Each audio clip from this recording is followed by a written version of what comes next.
You're just watching there. That was out of Hong Kong as they were ringing in the new year. Thanks again for joining us in a couple live now looks in New York City. And coming up next to ring in the new year will be the eastern portion of South America, that being Rio de Janeiro in Brazil. Of course, you can see Copacabana Beach there thousands upon thousands of people going to that location, one of the prettiest locations in the world.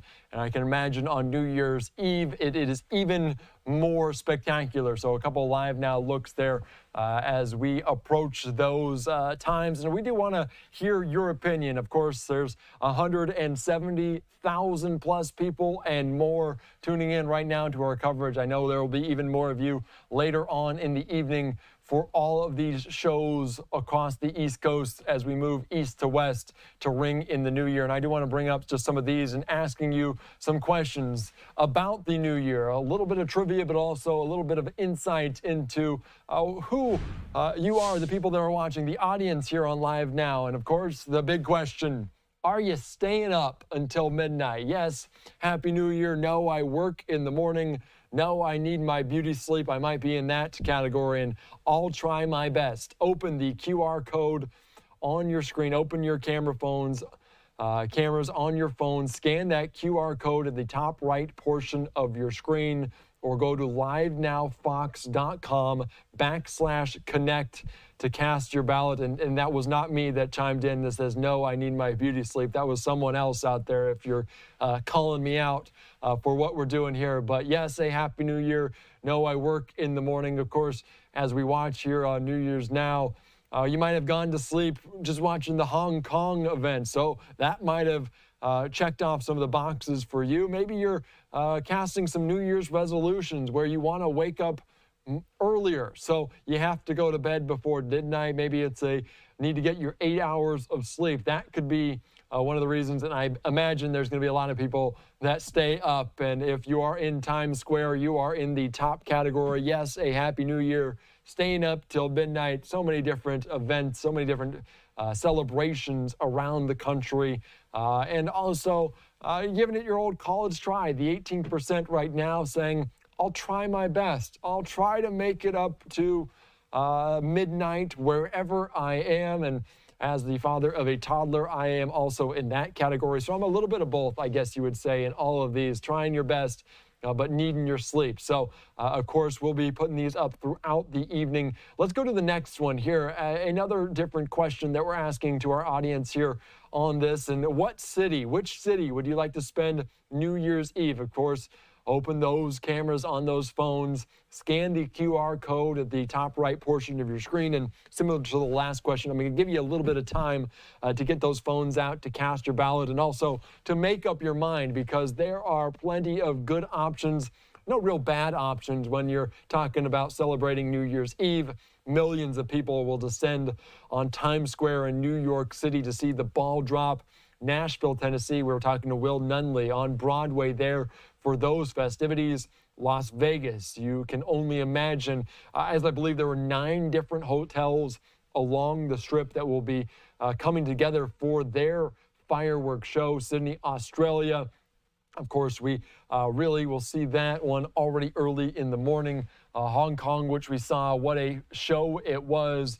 Paris, France as well, a show we've already seen here on Live Now from Fox. But Times Square would be kind of the iconic location to be in, to see that large crystal ball descend amongst the millions of people watching it, counting down from 10 as the clock will strike midnight, as the the time will change from 2024 to 2025, a quarter century into this. What a wild time is. Of course, it's going to be 2025, and you can almost remember back when you were clocking in and it was the year 2000. So I know I can. So Times Square would be a good spot to spend. Let's go to our last question here, and this one I believe is a little bit more of a trivia question. So we want to get you, if you go to, say, Times Square for this, how large is the Times Square New Year's Eve ball? This in the diameter, and we've talked about it time and time again. So if you've watched Live Now, I expect you to get this answer right. Open those cameras on those phones, scan that QR code, go to livenowfox.com/connect and cast your ballot. How big do you think the ball is? And of course, 12 feet, 15 feet, 17 feet, 22 feet. They're talking about the display, the ball, but also the size of those digits, the 2025 high atop those buildings in the heart of Manhattan. 12 feet, 15 feet, 17 feet, 22 feet. Right now, people think it is 22 feet in diameter. That would be a massive crystal ball, and I'm not going to give anything away because that could be the right answer right now. But we'll put these up throughout the evening hours as we dive into all of these celebrations around the world and around the country. All right, thank you so much for joining us. Again, a few live now looks there in Times Square in New York City as they prepare to see that ball drop. Million-plus people expected to go to Times Square. Also in Copacabana Beach, you can see it lit up a little bit. Plenty of people on the beach, and there might not be a better location in terms of climate to see that in relation to New York City, because it's a chilly one in New York right now, but a fun one in Brazil, as they will be really the next one in the order of celebrations for this 2025 New Year's Day celebration. All right, I'm Andy Mack here on Live Now from Fox on New Year's Now. We're going to slide away for a quick 2-minute break. We'll have more of these shows, celebrations on New Year's Eve in 2024. I'm Andy Mack. We're back after.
All right, welcome back in here to Live Now from Fox on a New Year's Now, just past 7:30 on the East Coast, and that means it's just under now 4.5 hours until the ball will drop in New York City in Times Square for this major celebration, turning the calendar from 2024 to 2025. And you can see this crystal ball. And I'm not going to say just how large it is because that's a trivia question that we just posed to you. So I'm not going to give away the answer just yet, but it is a very large crystal ball as they lifted that one high atop there in Manhattan. All right, let's continue our coverage here on Live Now from Fox on New Year's Now and bring into the program, friend of the program, Fox 5 reporter Stephanie Bertini. Stephanie, thank you so much for joining us. Happy New Year to you there in New York. And I know millions of people will descend upon Times Square, but there will be plenty of police, law enforcement on hand. Talk about that a little bit as we are counting down to the new year.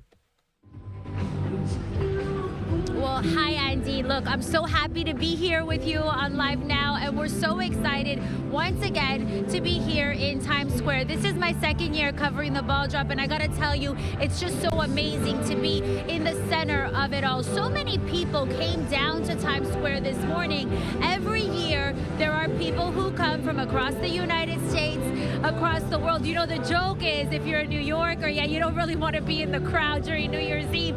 There's just a lot of logistics that go into controlling the crowd overall. And we're seeing the NYPD really securing, we're told, the perimeter. There are officers in uniform as well as plainclothes officers out. And we know that there's, you know, everything from drones in the sky, making sure to be able to see anything that could possibly be a problem, as well as a lot of different things that are deployed around. The confetti is dropping. If we come back live, you can see the Jonas Brothers are performing behind me. The entertainment started at 6 o'clock.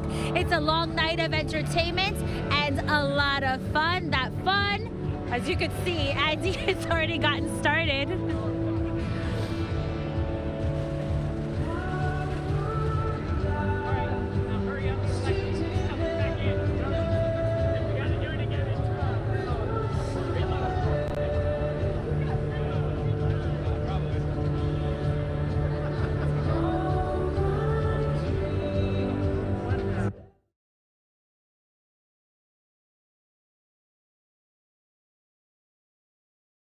Yep, I've been more than ready. I've been standing outside since 6 o'clock. They just opened up the barricades. It's time to party. We woke up at 3 a.m. in the morning to be here at 6. What are you most looking forward to?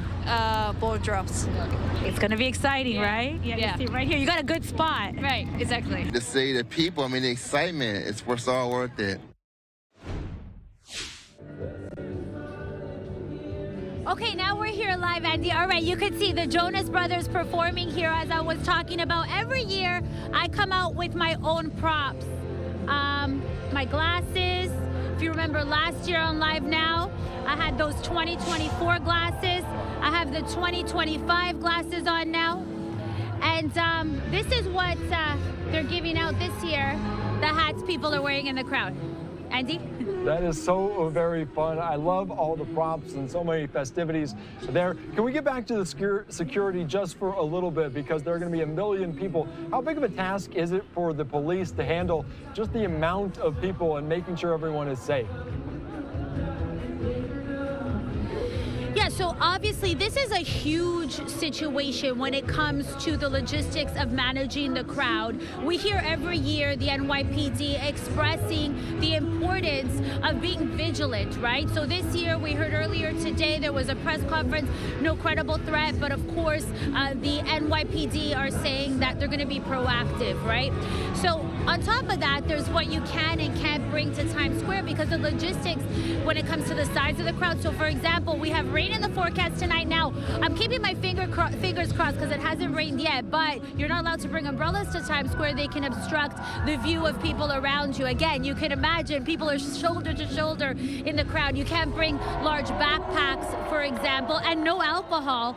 So this is an alcohol-free celebration. Again, it's about having a good time, but of course, police are concerned with making sure everybody is safe here in the crossroads of the entire world, as they call it, Andy.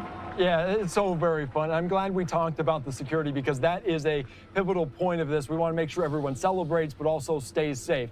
Now let's get back to some of the fun. You mentioned the Jonas Brothers are behind you. Can you give us some sense of any other performances that you're looking forward to tonight, Stephanie?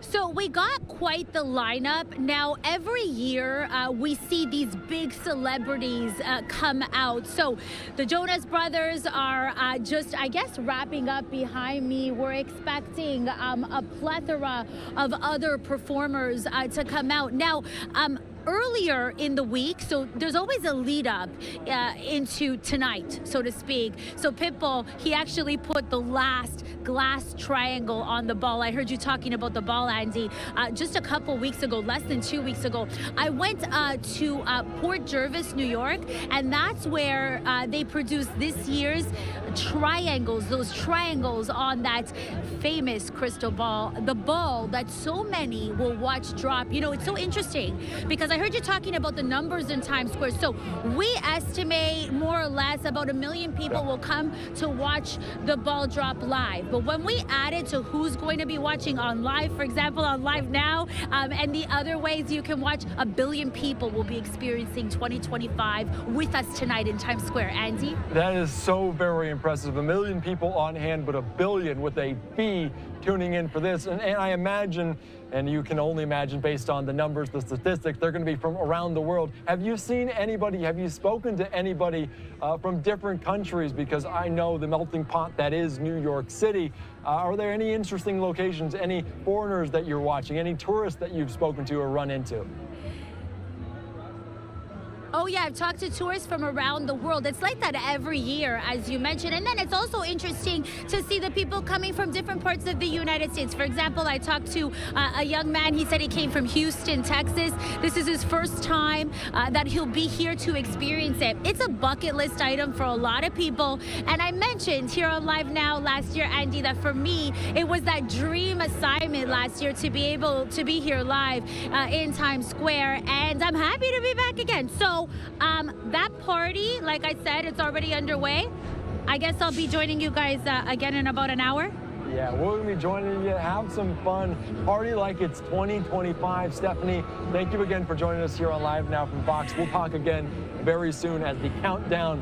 We're mere hours away from flipping the calendar. Thank you again. I appreciate your time. See you soon. All right, thank you so much. Great conversation there as always, and just impressive the feat that is Times Square, and you imagine the lead up to it. And we watched it and we detailed it here. Our Fox 5 team doing a great job as so many people there downtown, the security that goes into it, but also the cleanup. That is also one of the most interesting and fascinating points of this. All that confetti, all of those people, and it is a bustling city in the Big Apple. Tomorrow morning, back to business, almost like you didn't even have a New Year's Eve celebration there. And that leads me, again, let's go right back out to this question, talking about the crystal ball that will drop in just about 4 hours, a little over 4 hours now from this, as it's just closing in here on 6 o'clock on Mountain Time, 8 o'clock Eastern, 4 hours plus until the large crystal ball will drop on Times Square. And how large in diameter is this crystal ball? You can cast your vote here. Go to the QR code on your screen, open those cameras on those phones, scan that code, or go to livenowfox.com to see which one you think it is, 12 feet, 15 feet, 17 feet, or 22 feet. So an impressive crystal ball will drop here in just over 4 hours. We'll keep you all in the know for all of these festivities. I'm Andy Mack. We're back after this.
All right, welcome back in here to New Year's now. I'm Andy Mack. Coming up in just over 4 hours, it will be that celebration in New York City in Times Square. It's great to hear from Stephanie Bertini there on hand, our Fox 5 team. Also, you can look live there in Copacabana, Brazil. Just a few short hours. I believe they're an hour ahead of New York, so they will be ringing in the new year first, so plenty of time. But this is a little bit of a lull between the Europe, the Africa celebrations on New Year's Eve until it gets over to the Americas, North America and South America. So we'll continue our coverage, though, here on Live Now from Fox. And as my colleague Mike Pace said, Bahrain, certainly one of the more impressive shows so far earlier on today. Let's take you out to this as the world continues to celebrate the coming of a new year.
You're just listening in those celebrations from around the world. That one in Bahrain, what an impressive shot. Some of those drones flying through the fireworks are so very cool to see it from that perspective. A perspective people rarely get to see. So many different impressive celebrations around the world, and now less than 4 hours out until the United States, until the East Coast really starts to ring in the new year. I want to put up just this here. As you can see, the ball is expected to drop here in just under 4 hours. A live look courtesy of EarthCam at this shot there in the heart of New York City. 1 million people expected to descend upon Times Square for this really culmination, the iconic moment. So many people around, crammed down there to welcome in a new year, to ring in yet another new year. And also, we're continuing to ask you these trivia questions, these poll questions about that crystal ball that will fall in New York City. And how large is the Times Square New Year's Eve ball in diameter? Open those cameras on the phone, scan the QR code at the top right-hand portion of your screen, or go to livenowfox.com/connect to cast your vote. Right now, people think this crystal ball is 22 feet in diameter. More than half of you are currently saying that, the guess right now.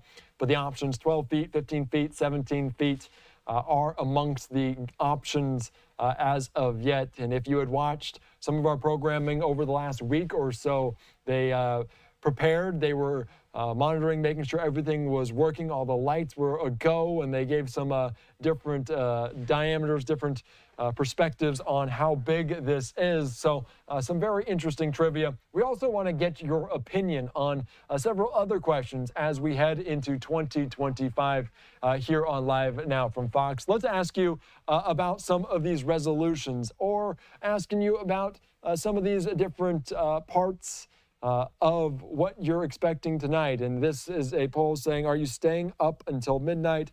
Open the camera phones, though, and scan that QR code on your screen talking about this, and you'll see it in real time change. Nearly 200,000 of you watching us right now, probably over 200,000 based on all of different platforms that we're across. And are you staying up till midnight? Many people, likely the majority, saying yes, Happy New Year. They'll see 2024 come and go. Some of you may be working in the morning. Some of us here at Live Now will be carrying the feed, though, through 2025. So that could be an option for some of us here in the building. No, I need my beauty sleep, 6% right now. Also 17% saying I'll try my best if the eyelids get a little bit heavy. We'll see you in 2025. We'll see you on Wednesday morning. So that's not the wrong option. Obviously, lots of different fireworks shows, celebrations, but lots of people right now saying that they are going to stay up until midnight, maybe just until 12:01. You don't have to stay up past midnight to say you're up until midnight. 12:01, and then let your head hit the pillow to ring in that new year. And also this last one, talking about resolutions, talking about what we expect in 2025. Lots of good tidings there for what's to come next year as well. So plenty to get to here on Live Now from Fox, as we are monitoring all of these shots from around the country, around the world. Soon enough, we'll be ringing in the new year here in the United States as well. So thank you so much for joining us. Again, less than 4 hours now out until this New Year's Eve celebration here on New Year's Now, including in New York, up and down the East Coast. We're going to take you out to all of these impressive fireworks shows as well. Right now, though, let's take you out to Connor Hansen, who has more from Times Square on what they expect for this major celebration.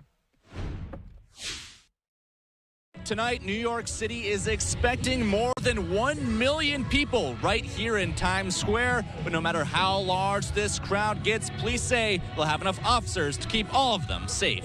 Thousands rushed to take their place in New York's iconic Times Square hours before New Year's Eve celebrations were set to begin. Everyone said that I shouldn't come, but I don't care. I've never done it, so I really want to. First time.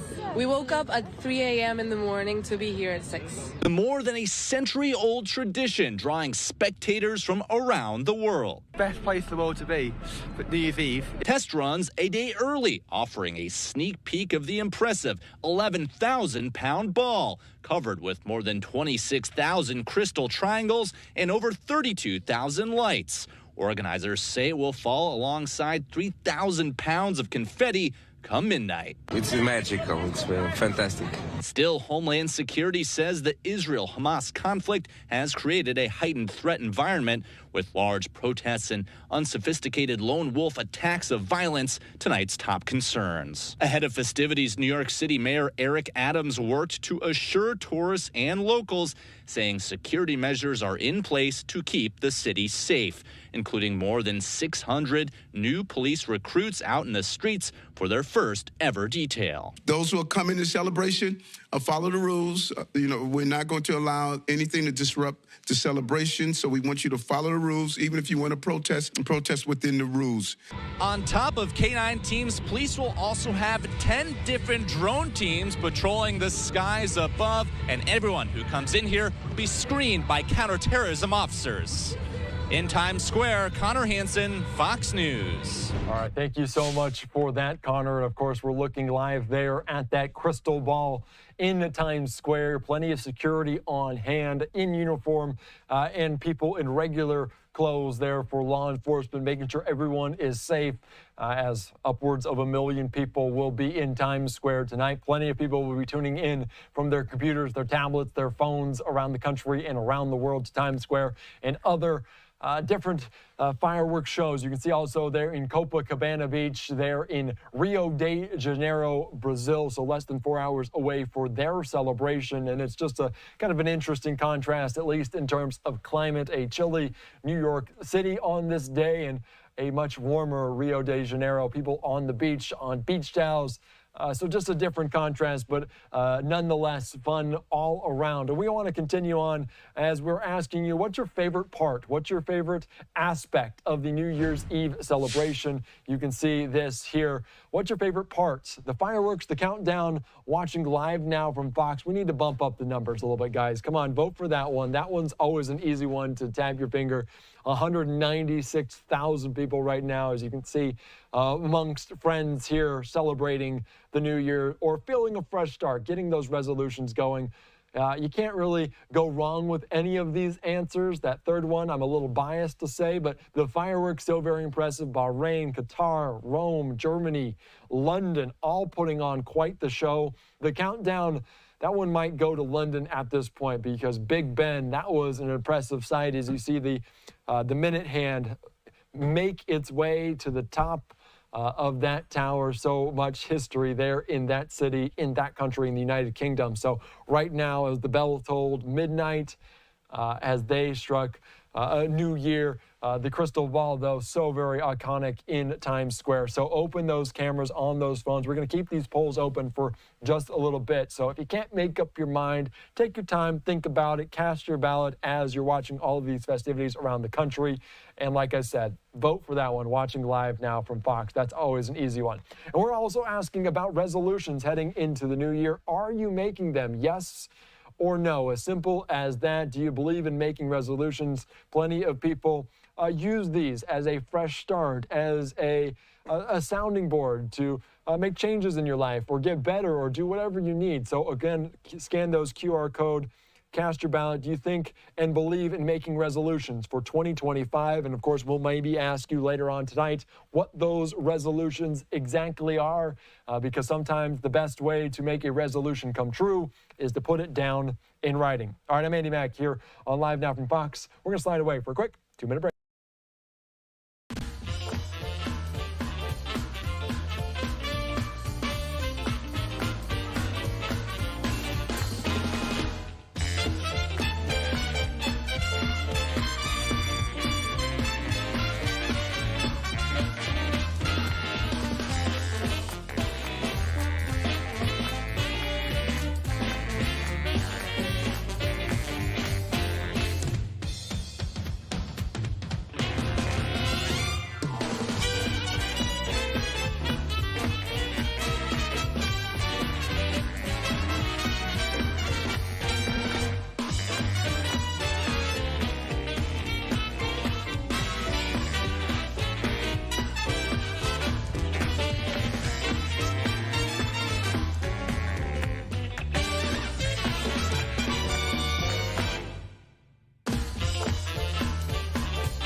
Welcome back in here to Live Now from Fox on New Year's Now. I'm Andy Mack. Less than 4 hours out from the ball dropping there in New York City. I want to put up just this live picture right here on New Year's Now. It's less than 4 hours out from the East Coast, but we're going to go east to west. It is now less than 7 hours out from the ringing of a new year on the West Coast in Los Angeles. And of course, on New Year's Day, a special event, a historic, long-standing event, that being the Rose Parade. We're going to be joined right now by Fox 11 reporter Hal Eisner in Pasadena. Hal, thank you so much for joining us here on Live Now from Fox. Happy New Year to you. What can you tell us about preparations underway for this event?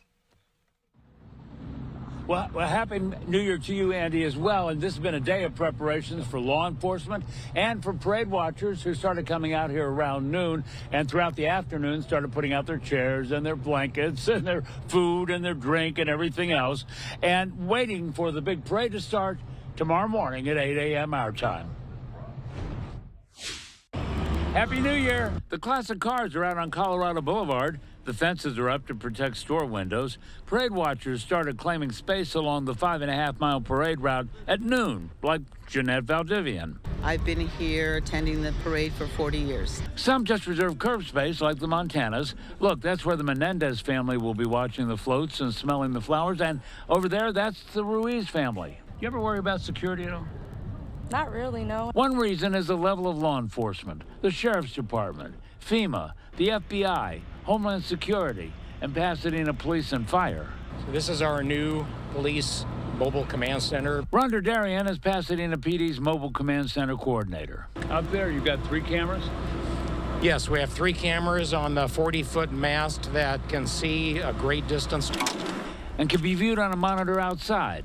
Inside, more monitors and phones that can be used with every cell phone provider and even satellite phones as a backup.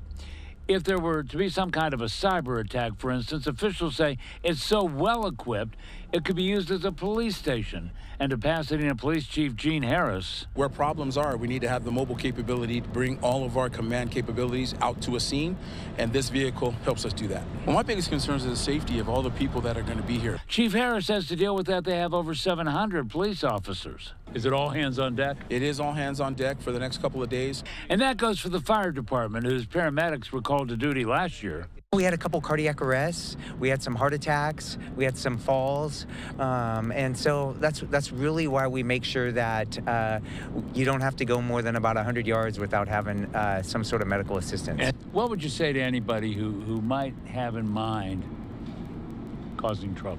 This is not the place or the time. Show a little bit of respect for the folks that are coming here to try and partake in the city of Pasadena. People like J.D. Robinson and his son Dante, who's been waiting for the Rose Parade for some time. I think the parade's going to be a once-in-a-lifetime event. And that will be really true because it'll be his first time to see the parade, and same for some of these folks here who will be waiting hours in what will be a pretty chilly night here. Not as cold as some places in the country, but chilly here for Pasadena as we all wait for the Rose Parade, again starting at 8 a.m. Pacific time. Andy, back to you. So very exciting. So many people there in Southern California and beyond. We know Oregon and Ohio State. We saw your story yesterday. Plenty of businesses enjoying the green, not only from the Oregon Ducks, but the money that they bring in. Have you seen plenty of fans there out there as well, Hal? Oh, yeah. Oh, yeah, there are a lot of fans out here. They're wearing their red, they're wearing their green.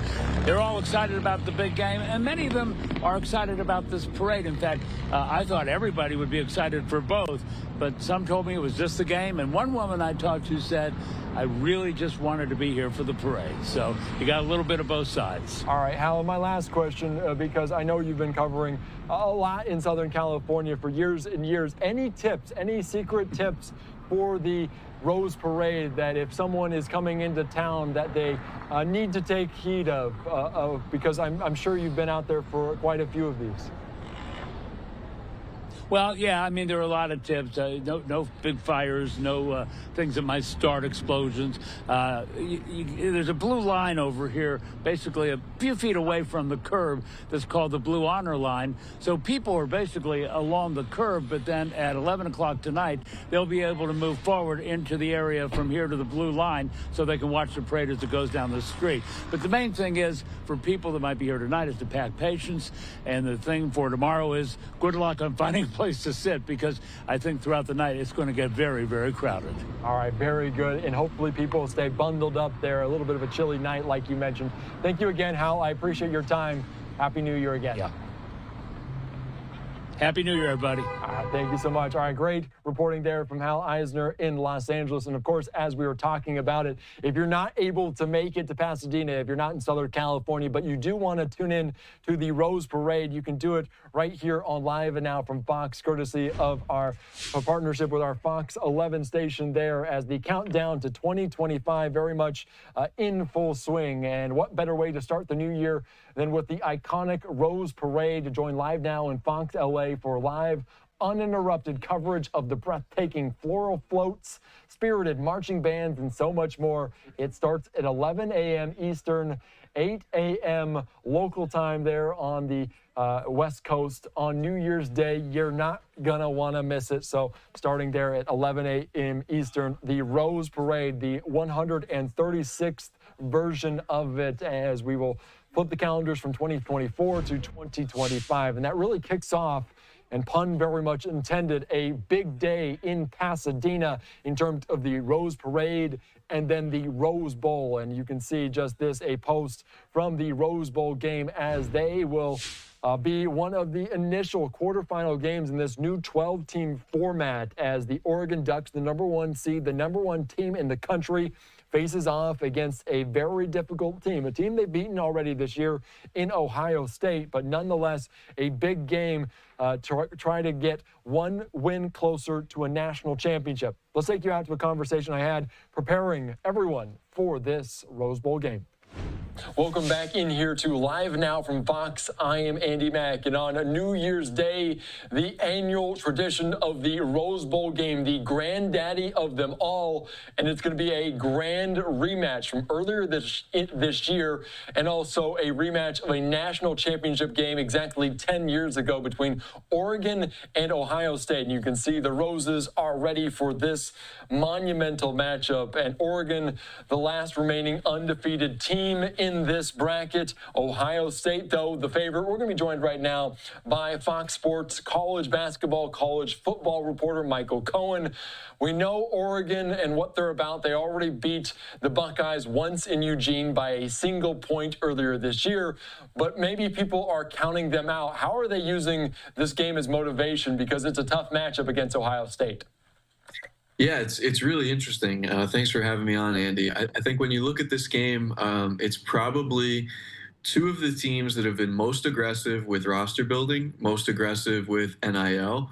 And what you're seeing is a really, really high-level Big Ten clash, essentially, with two teams that are probably best positioned to be near or at the top of the Big Ten for the next few years. So there's a lot of different layers to this matchup that make it really interesting. I think on the Oregon side of things, you're right. Despite the fact that they beat Ohio State by a point at Autzen Stadium on October 12th, they're not really getting as much love as I think they would have probably expected. I think that could be a mistake. I've been high on Dylan Gabriel all season. I really think this Oregon team, with the speed that they have on offense and defense, is just at a different level. And I think it's going to be a fascinating matchup to watch. But certainly, if they can find a way to knock off Ohio State for a second time, this time on a neutral field, after already going undefeated through the regular season and defeating Penn State in the Big Ten title game, that would kind of cement the Ducks as unquestionably the best team in the league this season and put them, on a really good path toward,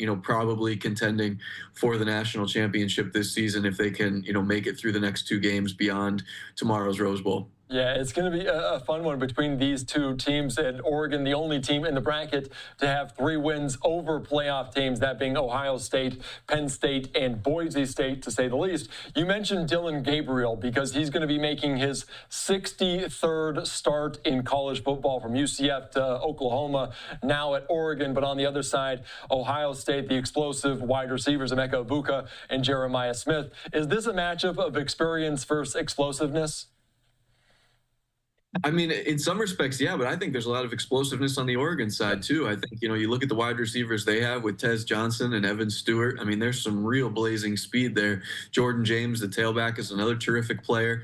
Ferguson, the tight end, is excellent as well. So I kind of think it's going to be explosiveness on both sides. I wouldn't be surprised if both teams score in the 30s, if not even up into the low 40s, because I just think there's enough firepower on both sides that no matter how well the defenses play, they're unlikely to be able to shut each other down just because of the pure talent. I mean, you mentioned on the Ohio State side, Emeka Egbuka is almost certainly going to be a 1st or 2nd round pick in the NFL draft, and Jeremiah Smith, only a true freshman, he would certainly be a 1st round pick in this year's draft if he was eligible, but he still has to play 2 more seasons of college football.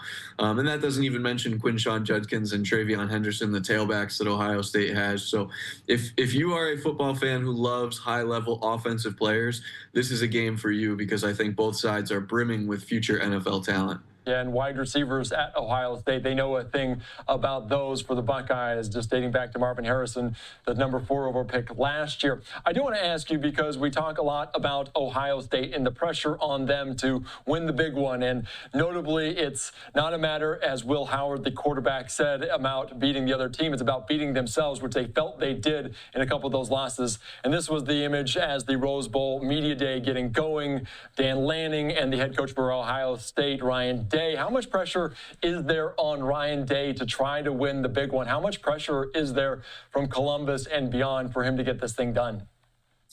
Well, I think the way that you phrased the question is really interesting. How much pressure is actually on him might not be as much as we originally thought, given some of the comments from athletic director Ross Bjork on the radio a couple of weeks ago, when he was asked point blank, will Ryan Day be the head coach in 2025? Are you confident that will happen? And Bjork's answer was absolutely. And then going out and beating Clemson the way that they did, Tennessee the way that they did, I think it's very, very unlikely that Ryan Day would lose his job, barring some sort of absolute demolition tomorrow. And I just don't see that happening. But the second way that you phrased the question was the pressure in and around Columbus, and that sort of speaks to the fan base and what they think of him. And I think in that realm of things, there's probably a lot more desire from fans to see him go than there is maybe internally from the administration. So I think that's a fascinating tug of war, a fascinating, sort of push and pull that's going to unfold here. And the nature of the performance against Oregon will probably go a long way toward indicating whether or not that sentiment stays really anxious and fraught among the fan base, or if there's a little bit of calming and sort of some more fans that maybe side a little bit more with Ross Bjork and thinking that, Ryan Day probably is the right guy for the job in 2025. Yeah, the seat was pretty hot after that loss to the team up north earlier this season, at the end of the season. But if things kind of start rolling for Ohio State, Ryan Day obviously would feel more comfortable. We do have to ask you, though, about it, because Ryan Day's future a lot dictates on what is shown on the field. And if they come out and play the way they did against Michigan, it could be a short playoff run. But if they did the way they did against Tennessee, they could make some deep run. Which team could we see, and how just narrow is that margin for Ohio State? I think that the team people saw against Tennessee is most likely going to be the version of Ohio State that shows up against Oregon. Now, does that necessarily mean they're going to win the game? I don't know. But I think that mentally this team is in a much, much, much better place than it was at the end of November. And I think the way that they performed against Tennessee, with the aggression that they showed, jumping out to a 21-0 lead by the end of the first quarter, the ferocity, the tenacity, all the different things, the characteristics that they exhibited, it certainly indicated that the way they played against Michigan was much more of a opponent-driven one-game mental funk than it was an indication of where this team was as a whole. And so I kind of think that Ohio State is in a place where, as long as the team across from them is not Michigan, they don't really seem to have a lot of mental problems right now, getting up for games, getting hyped for games, bringing the emotion, bringing the intensity. So I expect them to come out flying against Oregon. And like I said, whether that translates to a win, I don't know. But I think the chances of them coming out very flat or very nervous or very tight are probably slim now that they have a game between their, disappointing performance against Michigan and what's happened now. And that game in between was an absolute onslaught against Tennessee. Yeah, it was. They come out from the very beginning and a beatdown of a very good SEC team. And you mentioned the Ohio State-Michigan rivalry. In that handful of years, Ryan Day has been in charge of the Buckeyes. He's lost 10 total games, 4 of those being to Michigan. So certainly a difficult one there for him. Let's flip the script a little bit and talk about Oregon, because you come out and we're talking a lot about Ohio State. Oregon, the #1 team in the country, the undefeated. Do they feel slighted at all by the way this bracket shook out? Because they could be playing other opponents, maybe not Boise State or Arizona State, but other opponents that are a little bit lesser quality. Is there anything to that in your eyes? I'm not sure if the team necessarily feels like it was slighted, just because I think the format was the format, and whoever was in that #1 spot was probably going to have a very difficult path just based on the way things were reserved for the conference champions with the automatic bids. But I did think it was interesting listening to wide receiver Tez Johnson talk on Monday morning, and he said that they kind of felt like nobody has believed in them throughout the season, and that, they beat Ohio State, but then everybody said, it had to do with the potentially bogus pass interference penalty on Jeremiah Smith, or, if Will Howard has one more second on the clock when he slides down and Ohio State kicks a field goal as time expires, maybe they don't even win that game. And so I think they're very much viewing themselves as the underdog. I mean, look, they are the betting underdogs. Ohio State is favored in this game, or at least they were when the line opened earlier this week. So I think there's something to that, but I don't necessarily think they're viewing it as a structural problem related to the college football playoff, and more of a people seem to be high on Ohio State right now after the game against Tennessee, and perhaps overlooking the quality and talent that Oregon has showed throughout the year. Yeah, that is a very good point. You have to go through the best if you want to be the best. So this is just a matchup right now against Ohio State, as we'll see what comes down the line. And we also want to ask you about the other games, because there are 3 other quarterfinal games: Penn State, Boise State, also Notre Dame, Georgia in the Sugar Bowl, Texas and Arizona State. In terms of those other teams, which ones in your eyes are playing the best football right now that have a chance to reach that national championship game? Yeah, I'm really impressed with Notre Dame. I was at their home game against Indiana a couple of weeks ago, and I just think one of the things that I historically remember about Notre Dame in the college football playoff is that when they get into these settings, it becomes a scenario where you start to think that their speed and athleticism maybe doesn't quite match up to some of the other schools around the country, especially schools that have come out of the SEC. But I thought the team speed that Notre Dame had on offense and defense was really, really eye-catching against Indiana. And that kind of makes me think that they have a better chance, especially, facing a Georgia team that is without starting quarterback Carson Beck and is going to be relying on Gunnar Stockton to make the first start of his career. And so I think Notre Dame has a chance to win that game and make it to the semifinals. And then I'm also really curious to see, what it looks like from Texas, because there's so much discussion about Quinn Ewers and Arch Manning and Quinn Ewers, and it's never going to go away. And now there was a report today that there's been some tampering with Quinn Ewers already by teams that are interested in keeping him in college, but asking him to enter the transfer portal for up to $6 million, I believe the report from On3 said earlier on Tuesday. So I'm just fascinated to see where Quinn Ewers is at mentally, what he looks like on the field, and when or if head coach Steve Sarkisian would entertain a change to Arch Manning, depending on how that game plays out. Yeah, and we'll see what they do in terms of the game plan, too, because we've seen Arch Manning on the field in very high-stakes moments, including in the SEC title game against Georgia. And I think Arizona might have something to say about it as well, one of the underdog teams of this bracket, winning the Big 12. So we'll see what they can do against the tough Longhorns defense. All right, Michael, my last question before I let you go, because you are in Pasadena. You are going to the Rose Bowl earlier this week on the Joel Klatt Show, a Fox Sports analyst, talking about should the Rose Bowl be the host, the permanent host for the national championship game. Do you feel that is a thing that should be out there? Because the Rose Bowl, the grandeur, the serene Pasadena sunset, there's something special about it. Do you think that should be in consideration?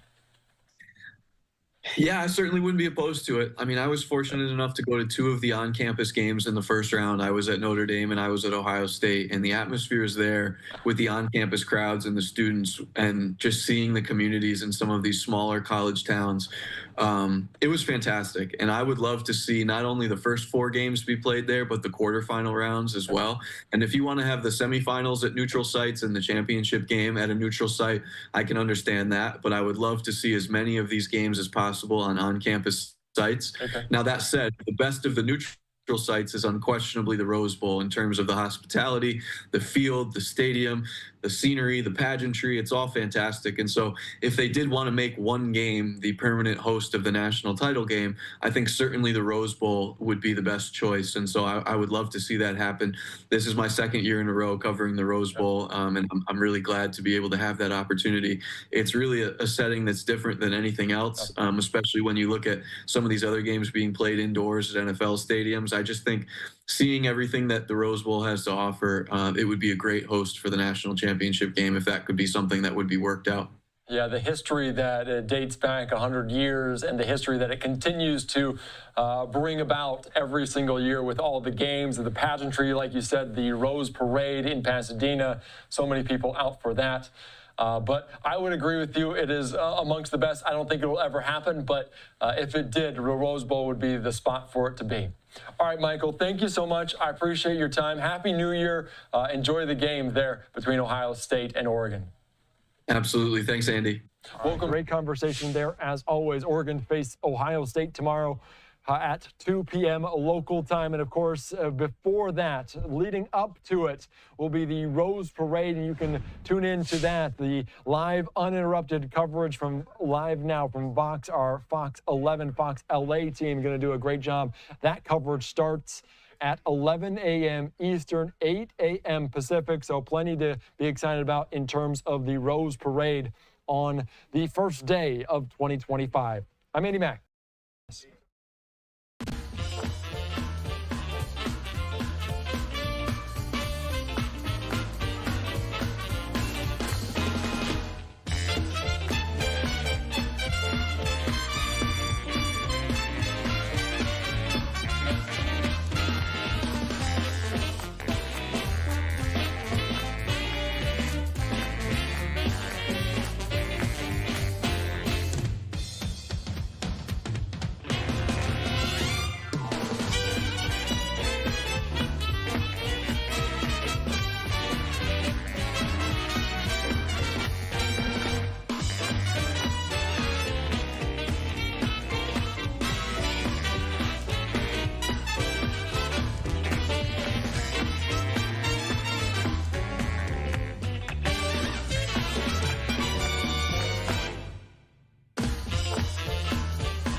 Welcome back here to Live Now from Fox. I'm Andy Mack. A New Year's now, and of course, as 2025 will come around, so will the second term of President-elect Donald Trump. And of course, we're also monitoring that celebration as they will be hosting some gathering there in Mar-a-Lago in West Palm Beach, Florida. And of course, you can see this, a post from Matt Finn saying Elon Musk just arrived for the New Year's Eve celebration, carrying his son on his shoulders. Laura and Don Trump Jr. also there as well. well. And I want to put up just this video from just a little bit ago. You can see Don Jr. and others gathering. You can see dressed to the nines for this New Year's Eve celebration in Florida. And then it's Elon Musk and his son just a little bit right behind him with his son on his shoulders there. He will be within this second Trump term inside of the administration. So we've seen Elon Musk and his influence on Trump as we're still monitoring this. We have a live shot up right now of it, but watching different dignitaries and other people arriving for this major event just a few short weeks away from Inauguration Day. All right, continuing on here on Live Now from Fox as we talk about it. Plenty of people traveling around the country to ring in the new year. Some people still trying to get to their destinations. And of course, we're going to be joined right now at one of the busiest airports in the country, that being in Charlotte, North Carolina, by Fox's Chelsea Torres. Chelsea, thank you so much for joining us here on Live Now on New Year's Eve. What can you tell us, and how busy is it out there at that terminal? Andy, good to hear from you, and Happy New Year. I can tell you as of right now, this is probably the busiest that it's been for tonight, for the late night here in Charlotte, and it looks like as if the rush is starting to kind of die down, this late night rushes. But all morning and afternoon, I flew in here from Houston this morning, and it was busy. I was very surprised because I did think people were not going to be coming to the airport on New Year's Eve, but a lot of people told me that they're going to be bringing in 2025 with family, and TSA did screen over 2.7 million passengers every single day since Christmas, and today was expected to be calmer. Travel experts did encourage people to fly or drive on New Year's Eve or even New Year's Day just to avoid traffic. Some families traveled today because, well, tickets were cheaper and because they plan to stay indoors for the big celebration. Charlotte to watch the Minnesota Gophers play in the Duke's Mayo Bowl on Friday, so go Gophers. My parents and my sisters are all here, so we're getting together and celebrating a little bit of Christmas and New Year's at the same time. We came to Charlotte to watch the Minnesota. And a study by Wallet Hub says that the top city that people are traveling to for New Year's Eve is New York City, followed by Orlando and then San Diego. Andy? All right, thank you so much, Chelsea. I appreciate your time here on New Year's Eve. Happy New Year's to you. Happy New Year, Andy. All right, thank you so much. All right, let's continue on here on Live Now from Fox. And briefly, we have to shift gears back out to Mar-a-Lago as we are seeing right now President-elect Donald Trump arriving at Mar-a-Lago for his New Year's Eve celebration. You can see there alongside Melania walking up there in the tuxedo, the bow tie. This happening just a few short seconds ago. He steps up to the cameras and answers a few questions. Let's listen in to what he had to say.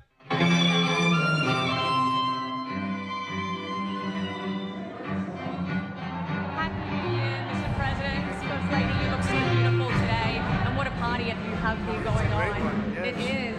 And you, apart from obviously winning the election, what are some other highlights from 2024? Well, we're just going to have a great nation again. We're going to bring it back to better than it ever was. I think we're going to see things and it's going to go fast. We're going to see some amazing things, but we're going to bring it back at a level that a lot of people didn't think was really possible. That's All right, you're seeing it go a little bit in and out as they adjust the camera just a little bit, but they're getting a better shot.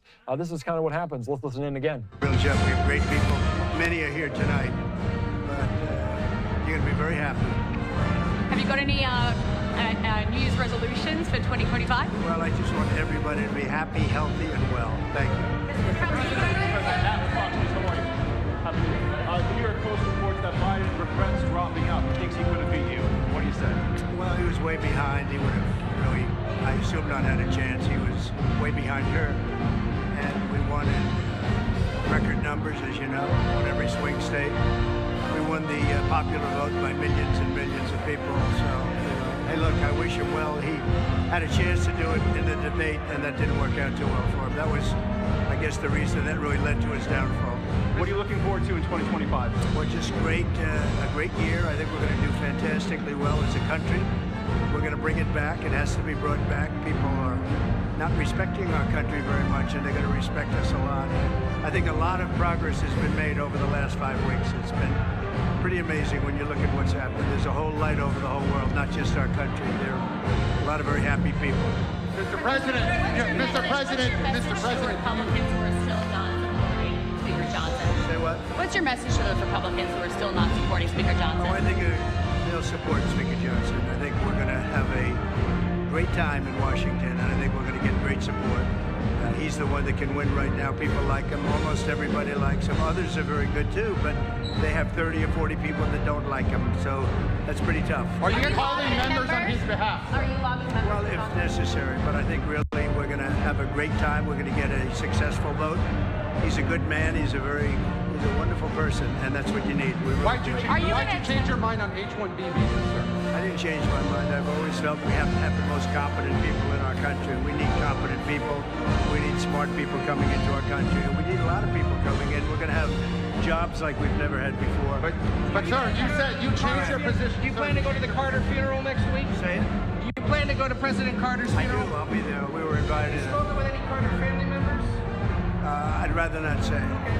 Have you spoken to President? Are you and your nominees? Well, I think we have great nominees. We're doing very well, as you know. I think most of them are being thought of very highly, just about all of them. So I think we're going to do very well. Have you you said that he said he's eager to meet with you. Are you planning a meeting with him? Well, I don't know. There's a traditional meeting.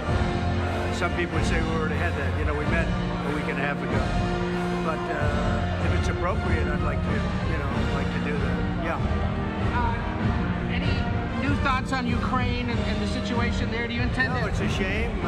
The whole thing would have never started if I were president. You wouldn't have Ukraine.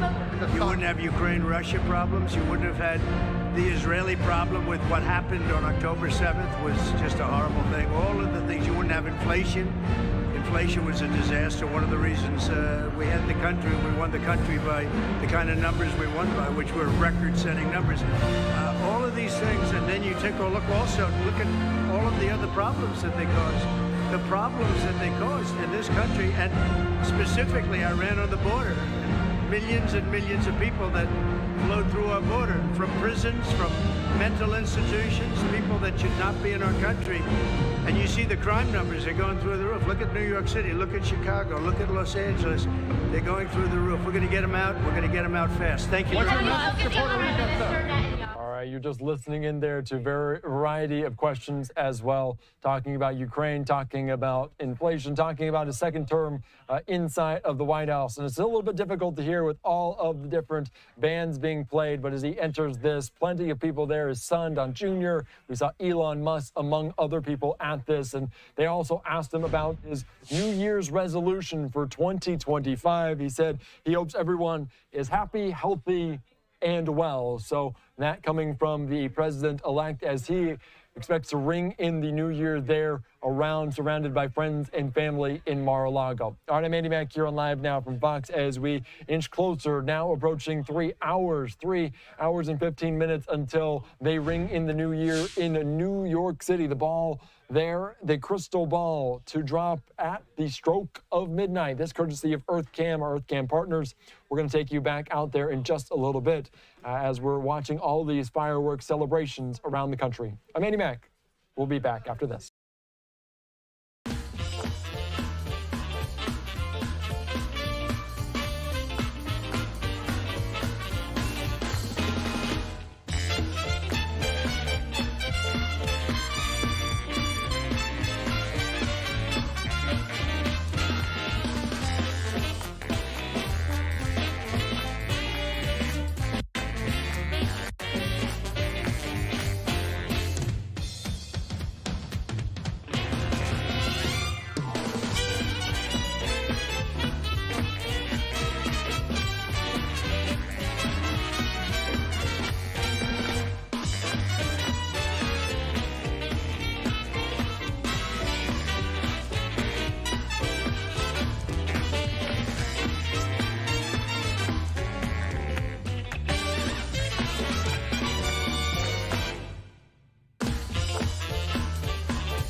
All right, welcome back in here to Live Now from Fox on New Year's Now as we approach another top of the hour, almost 9 o'clock on the East Coast, 3+ hours away from the ball dropping there in Times Square as upwards of 1 million people expected to descend upon that area in New York City. Of course, this is a live picture there in the heart of New York City, the crystal ball, the 12-foot in diameter crystal ball, if you're paying attention earlier to some of the poll questions that we're putting out.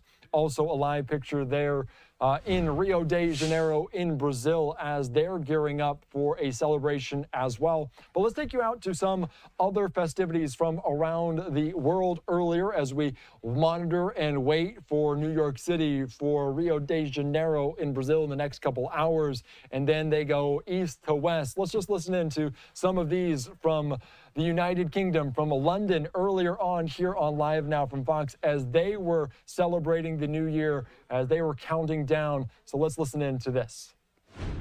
4, 3, 2, 1.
Let's take it back to 2024. We're going in search of summer, but no sign of that across the UK, that's for sure. It's been one of the soggiest summers on record.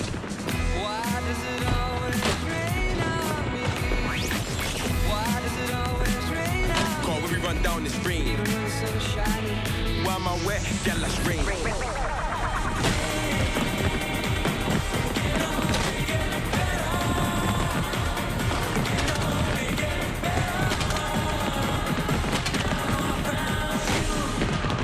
When skies are grey, hope is the way.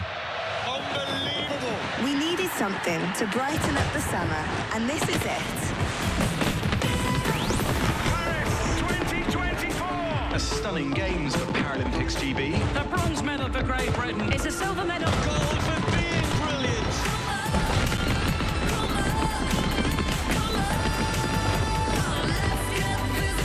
Welcome to the final of Euro 2024.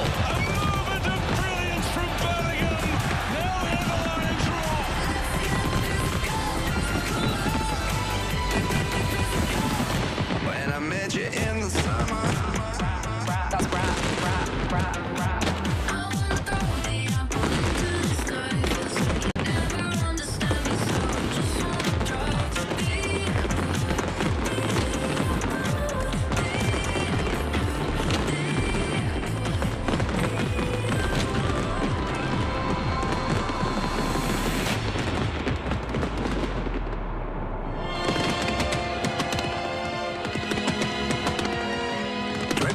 1944, the 80th anniversary of D-Day. We were fighting for freedom. Freedom for everyone, not only for us. I feel very proud I did something for peace.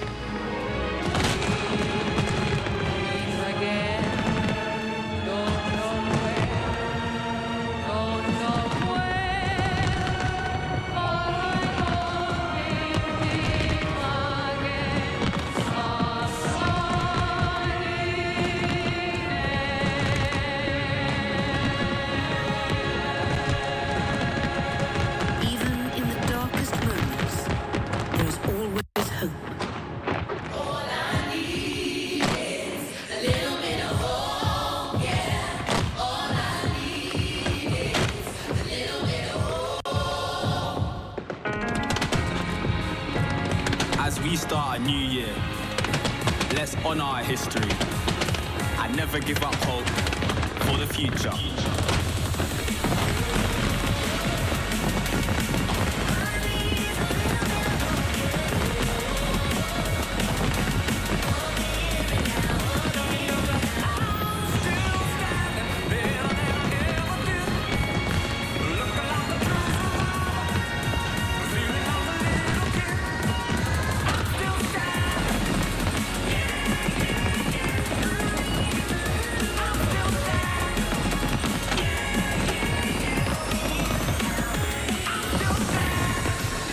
No matter what happens, London will always be a city of hope and a place for everyone.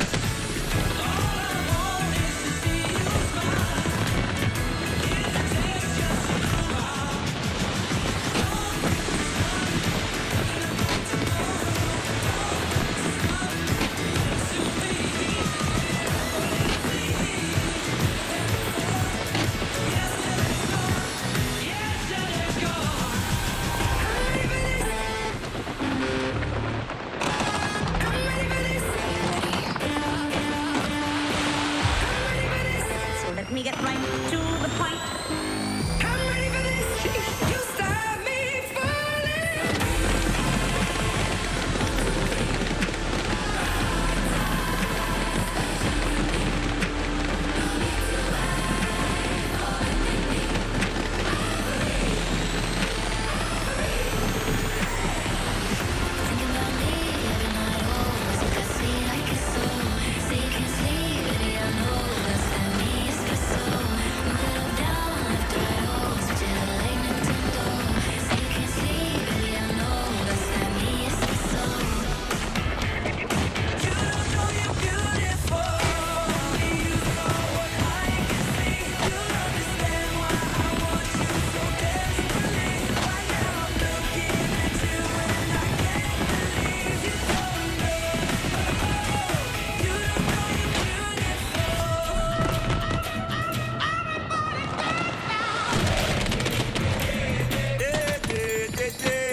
To the London Eye.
That was just across the pond in London, England, as they rang in the new year in a big way. So that was an impressive, just a celebration. The Big Ben, the clock struck midnight over there, the London Eye. So very impressive with that fireworks show. And now we are exactly 3 hours out until the new year in the East Coast in New York City, as of course it is turned into a little bit of a soggy one as they are handing out hats. They might have handed out ponchos instead to start the festivities. We're going to be joined there on the ground as upwards of 1 million people expected to be in Times Square to ring in the new year. And I'm sure the rain isn't going to turn away many people, and it certainly did not turn away Fox 5's Stephanie Bertini. Stephanie, thank you so much for joining us here again on Live Now from Fox on New Year's Eve. Give us a sense, how rainy is it? How hard is the rain coming down? So you know by now no one's rating on my parade, right? Look, we're going to have a good time tonight. Times Square's packed. Yes, we did expect some rain in the forecast, and we're getting hit by the rain right now. You can see I have my umbrella out, but overall, so much energy, so much excitement in Times Square. Every year, we see people come from all over the world. I talk to people from Japan, people from China, people from Canada, actually where I'm from. Shout out to my family and friends in Canada watching on Live Now right now. That's what I love about Live Now, that we have that reach. People last year were watching from across the world. People that I know in different parts of the world were watching me on Live Now. And it's such an amazing experience to be here live in Times Square on a night like this. This is my second year covering it, and I'm so excited, even if we are dealing with a little rain. Yeah, it is so very fun. I think you saw the performance from the Jonas Brothers. Not quite the Prince at the Super Bowl halftime show in the rain, but nonetheless a cool environment. Tell me who's coming up next. Are we expecting any other artists there in Times Square? Yeah, so we're expecting Carrie Underwood. The performers include Rita Ora. Of course, we already saw the Jonas Brothers on the stage. Every year, superstars come out as we celebrate New Year's Eve here in Times Square, a tradition that we can trace all the way back to the early 1900s. The very first time New Year's Eve was celebrated in Times Square was 1904. The very first time the ball dropped, 1907. And we see, you know, year after year, people come to Times Square with that excitement. It's so amazing to hear from those who say, look, I came from here or wherever they came from, and this was a bucket list thing for me. I wanted to be able to experience this, and I can tell you the energy in Times Square is contagious. Yeah, and like you said, it was a bucket list item for you to cover in your career to get to Times Square, and I don't think you envisioned it necessarily with the rain in the forecast, but still this makes it very special. Give me a sense, are people taking cover? Are they standing in place? Are they using those hats they handed out as cover? What are they doing now? So here in the Meteorizer, I have the luxury of being able to use an umbrella. You are not allowed to have umbrellas in the crowd, and that's because they can block other people's views. And you're also not allowed to have things like big backpacks, for example. So right now, people in the crowd, as far as I can see, you know, a lot of the people that came out were given those 2025 hats, so that's helping a little. We do see people just out there getting rained on. Some have ponchos. Overall, look, people came here knowing the rain was in the forecast, right? I talked to people earlier today. People line up from the morning to be able to experience this in Times Square, and they said, look, even if it rains, this is where I wanted to be tonight. Yeah, that is so very special. And of course, we're putting up that crystal ball. We're looking at some of the festivities. I have to ask you if you've heard of any changes, because we know the rain is in the forecast, but they shoot out confetti, and that might get a little bit soggy during the rain. And also the crystal ball, the 2025 signage is electrical. Are we expecting any changes to some of the presentation of when they ring in the new year? A good question. We haven't heard of any changes so far. The rain is expected intermittently as we head towards midnight. So, of course, we will keep our ear to the ground and update you if anything does change on the run of shows, so to speak. But so far, everything is expected to go on as planned. This is the largest New Year's Eve celebration in the world. And no matter what, people are here to ring in that new year. The elements are not going to stop the party. party. And speaking of the party, so in terms of the people watching, my little son, Zane Emmanuel, he's watching me right now. He's 5 years old. It's so amazing to be able to share this moment with those I love most and with all of our viewers here in New York City for Fox Local and, of course, on Live Now. All right, my last question, because I have a little boy, a little younger than yours, though. Is he allowed to stay up until midnight, Mom? Is that in the cards?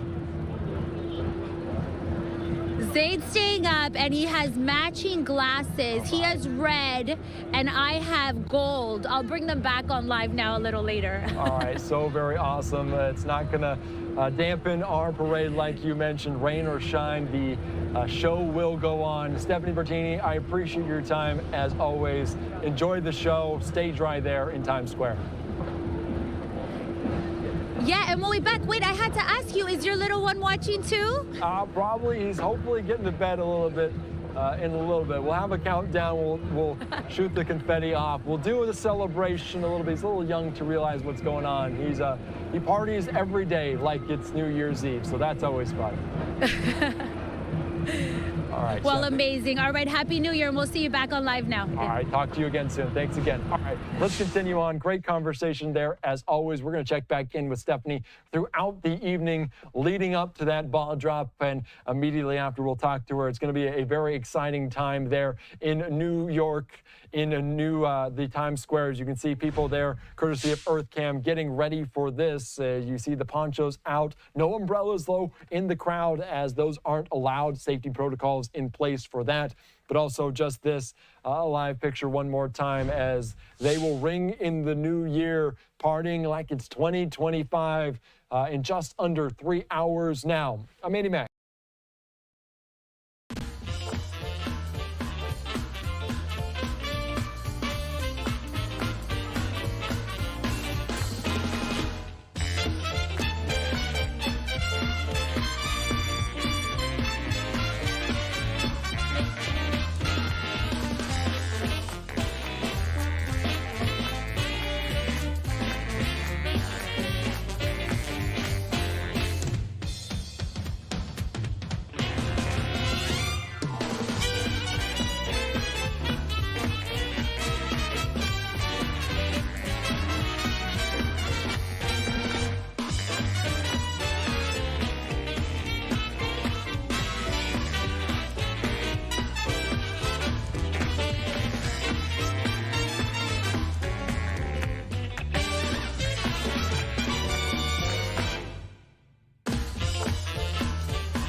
Welcome back in here to New Year's Now. You can see that 12-foot in diameter crystal ball waiting to be dropped now, less than 3 hours out from the East Coast, celebrating, ringing in that new year. But it is a little bit of rain, intermittent precipitation in the Big Apple in Times Square. You can see just some of the glitters on the camera lens as it's getting a little bit rainy there, but plenty of people still showing up and showing out for this monumental event. Lots of people say it's the bucket list to go down to this event. So we'll take you out to it as it goes coast to coast in a few short hours away from all of these celebrations. All right, right now, though, let's take you out back to Europe, in particular in Berlin, Germany, as they were ringing in the new year. Let's listen in and watch this show from there.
just watching there these festivities in Germany. And we're going to shift gears just a little bit here, going from Europe there to Nashville, Tennessee in particular, as they will ring in the new year the only way Nashville, Tennessee knows how on Broadway. Certainly very exciting time for them. I want to put up just this, a live picture right now there as plenty of festivities here on New Year's now, just a few short hours away. People on Broadway, the streets being blocked off by different things. Let's bring into the conversation right now at one of those restaurants, one of those establishments on Broadway by Will Nunley. Will, thank you so much for joining us here on New Year's Now. What can you tell us? Has the anticipation grown since we last spoke to you?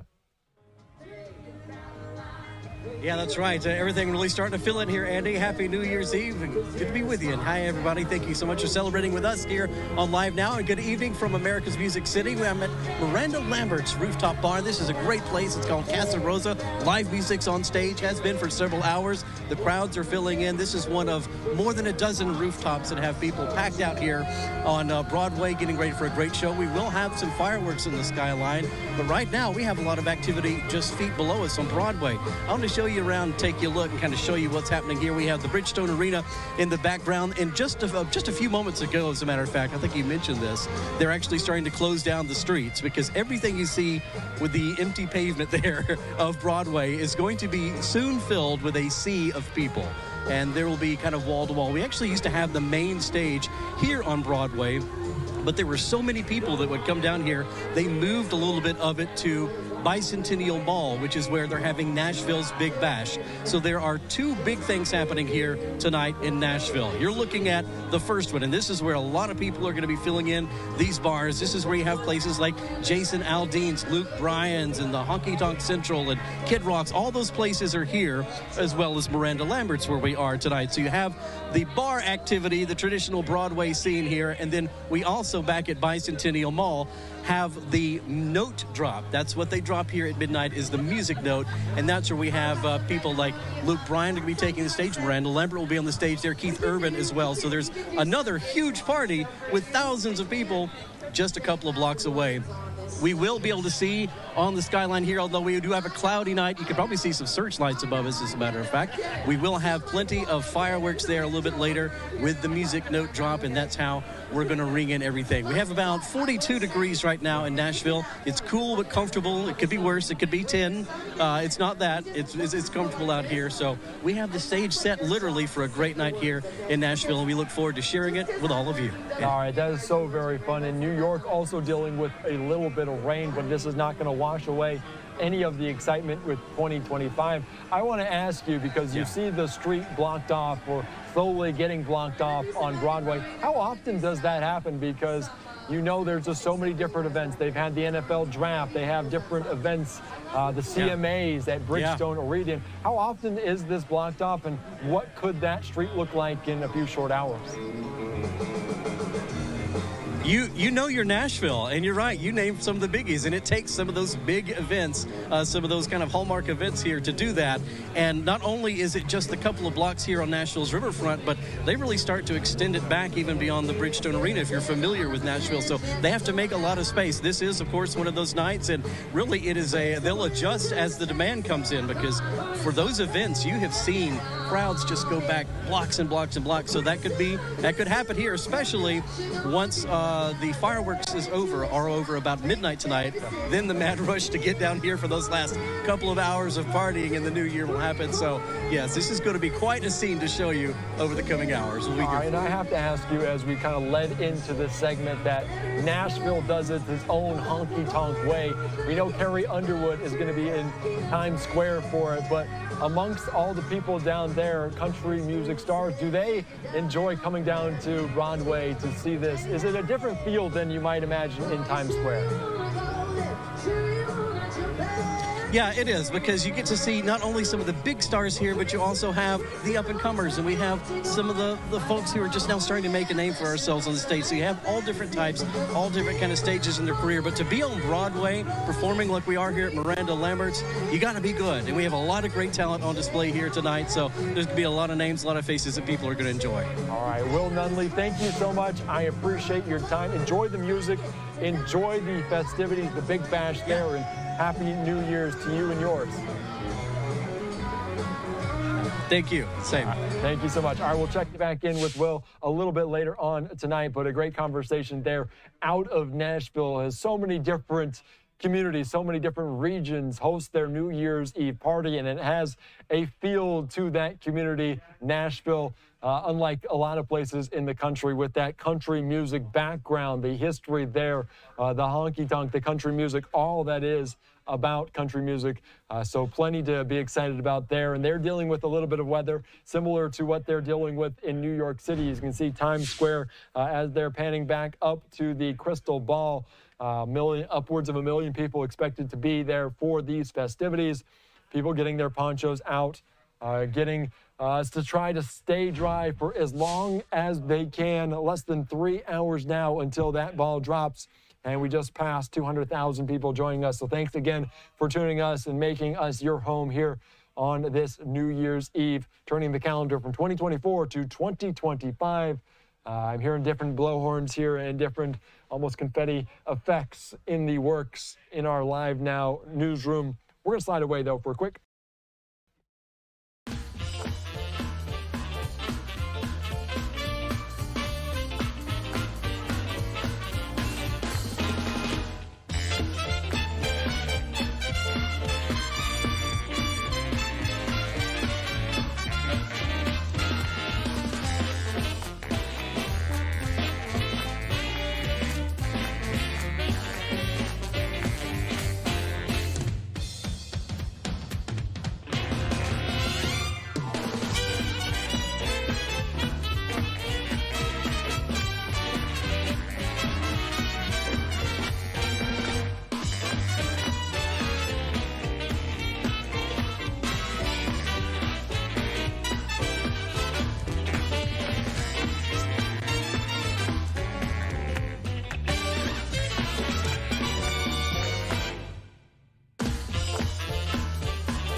Welcome back in. It's a little bit of the calm before the firework festivities begin here in the United States, less than 3 hours out from all of these shows on the East Coast, including there in soggy, rainy New York City.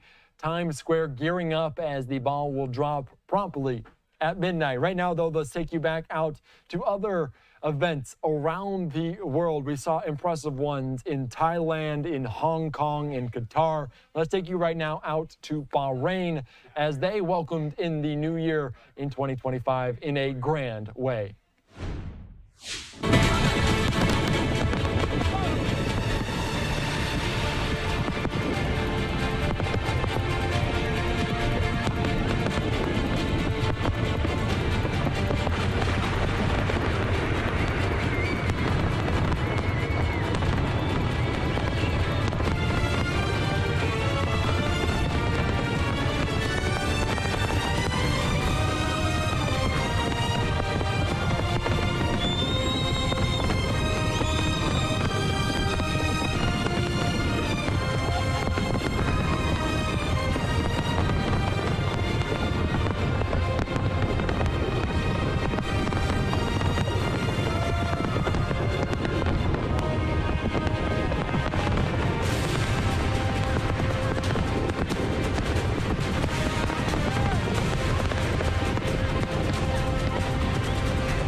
what an impressive show there in Bahrain as they ring in the new year. And I guess fittingly going from Bahrain to a rainy New York City as where the countdown is on a live picture there at this, the crystal ball that will soon be descending there high atop this rainy Manhattan skyscraper here on this New Year's Eve. All right, I'm Andy back here on Live Now. Thank you so much for joining us. We're going to slide away for a quick 2-minute break.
All right, welcome back in here, nearing 9:30 on the East Coast, approaching 2 hours to count down until this New Year's Eve celebration in New York City. I'm going to continue to put up just this, a live picture as the show going on. We were just speaking to our Fox 5 team as it was the Jonas Brothers earlier on tonight, and then it was Carrie Underwood performing at the heart of this kind of intersection there in the middle of Manhattan in the Big Apple. We'll take you out there again as soon as this ball drops. But right now, though, let's take you worldwide one more time to Hong Kong as they were ringing in the new year several hours ago. Let's watch their performance, their celebration there here on Live Now.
What an impressive display there in Hong Kong as they celebrated this New Year's Eve, the ringing bin there of the 2025 year. So very exciting as we approach now 10 o'clock on the East Coast, almost just over 2 hours away from the New Year there in a rainy, soggy day, but plenty of excitement. You can see just this shot coming in as you can see them in ponchos, hats, getting out there and about. Upwards of 1 million people expected to come together for this event, this celebration there in the Big Apple. I'm Andy Mack here on Live Now from Fox on New Year's Now. We're back after.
All right, welcome back in here to New Year's now, approaching 2 hours and counting until New Year's Eve, until they ring in the new year in New York City. A rainy, soggy night, although they were expecting this. This was in the forecast, but you can see as people are out and about for this event in the heart of the Big Apple. Also a live picture there. They were handing out hats. They should have handed out ponchos and umbrellas for this, but this is not going to wash away the excitement from different points across the country. As you can also see, we're going to follow all of these different celebrations, including in Washington, D.C. You can see a live picture right there as we will follow that along the National Mall. So very cool to see the backdrop of that. In Nashville, Tennessee, they are blocking off Broadway so people can get down there to enjoy the festivities, the music, and the fireworks there. And also in Atlanta, Georgia, as they will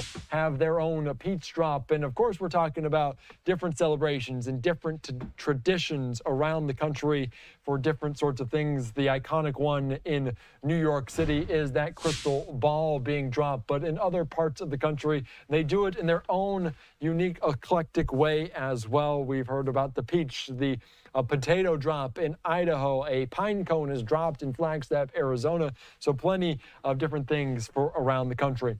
I'm going to end my time here on the desk wishing everyone a happy and healthy new year in 2025.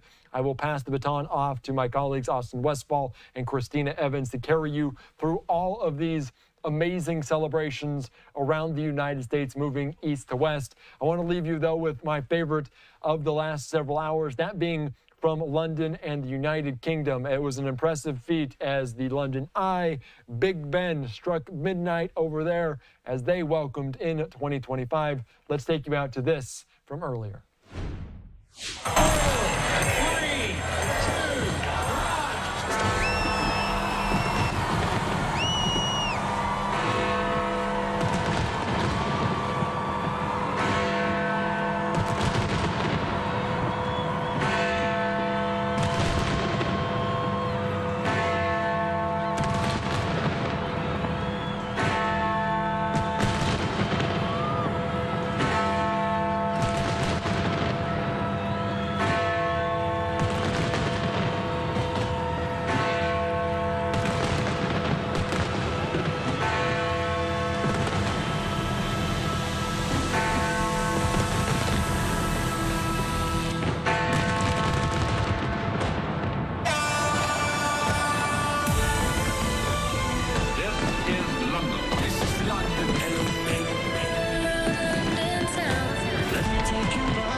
Let's take it back to 2024.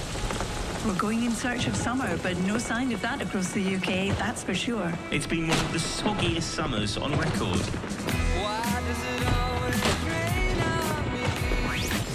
Why does it always rain on me? Call when we run down the stream. Even when the sun is shining. Why am I wet? Yeah, let's rain.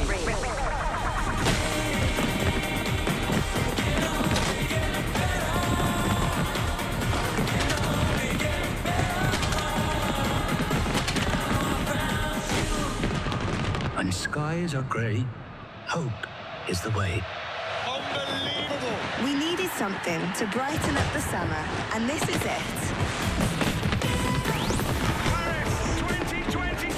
A stunning games for Paralympics, GB. A bronze medal for Great Britain. It's a silver medal. Gold for being brilliant.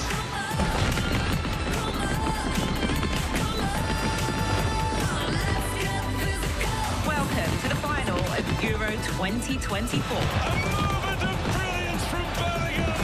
Now in the Lions roar.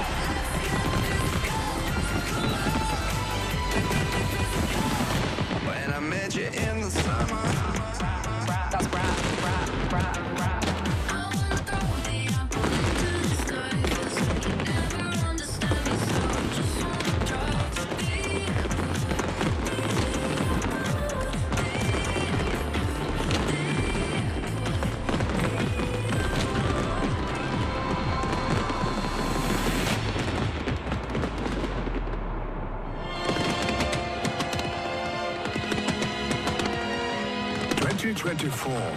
The 80th anniversary of D-Day.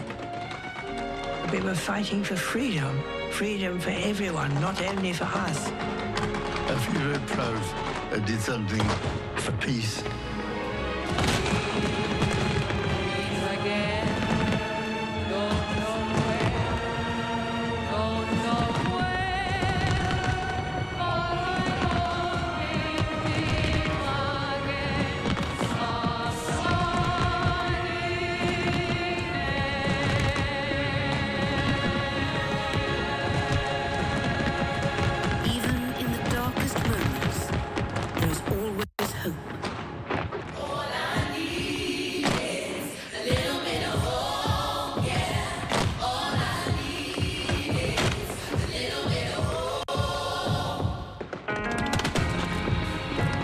As we start a new year, let's honor our history and never give up hope for the future.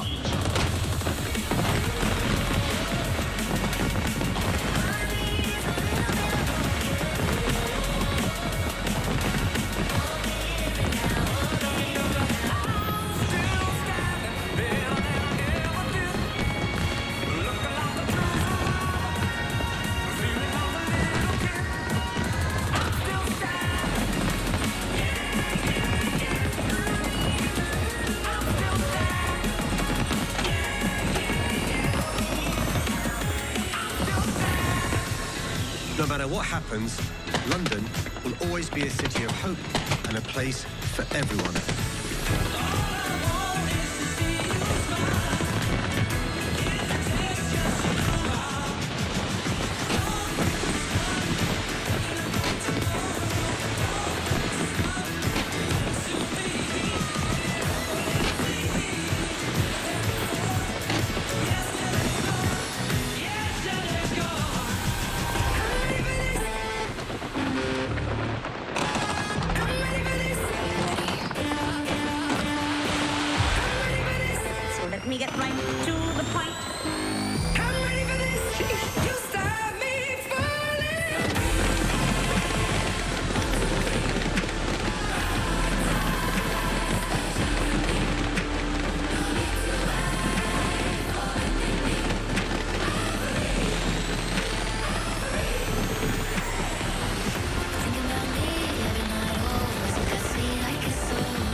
London Eye.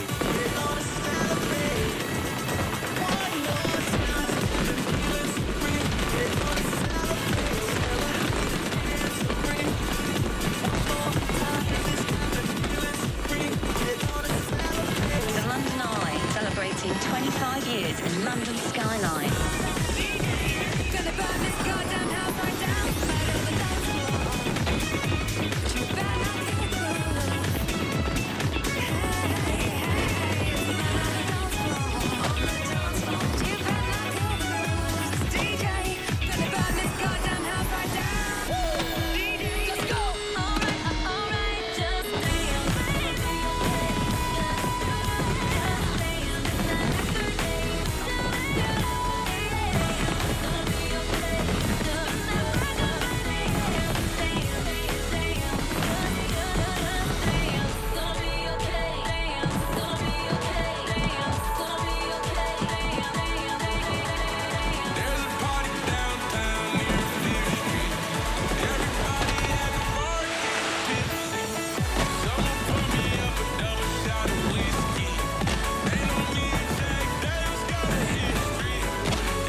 So we are prioritizing live coverage, of course, and you do see there in Rio de Janeiro, Brazil, we're seeing some live fireworks. Let's pull it up in full. It's live.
Tons of people and beachgoers ringing in 2025 in Rio de Janeiro, which is about 2 hours ahead of Eastern Standard Time. Speaking of Eastern Standard Time, we're seeing some of the folks out there in Times Square as they prepare for a similar celebration. In just under 2 hours, the ball will be dropping in Times Square, and New York City will be ringing in 2025. We've got a couple different angles of Times Square. It's a rainy Times Square, by the way. We've been hearing from reporters in the area that they've been getting undercover as they await tonight's festivities. It is time for us to slide away for a commercial break. We'll be right back.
Welcome back in Alive Now. I'm Austin Westfall. You're watching New Year's Now, if you couldn't tell. A little bit of a different look tonight. We're going to be celebrating 2025, not only in New York City and across the United States, but while we wait for some of those bigger fireworks shows in the U.S., we're going to be playing out some of the bigger shows from across the world. So many other places around the world have already had their spectacular fire shows. We're going to bring them to you throughout the night, uninterrupted. Let's watch New Zealand's.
The grand finale in Auckland, New Zealand, as they ring in 2025. That's one of so many shows that we've been watching all throughout the day here at Live Now.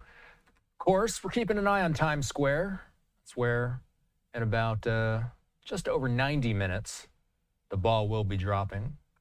We're also keeping an eye on Nashville, Tennessee. That's where Will Nunley is going to be joining us after a quick break. We'll be right back.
Welcome back. I'm Austin Westfall. You're watching New Year's Now. Throughout the evening, we're going to be checking in with our friends who are in Times Square, New York, and Will Nunley, who's joining us from Broadway in Nashville.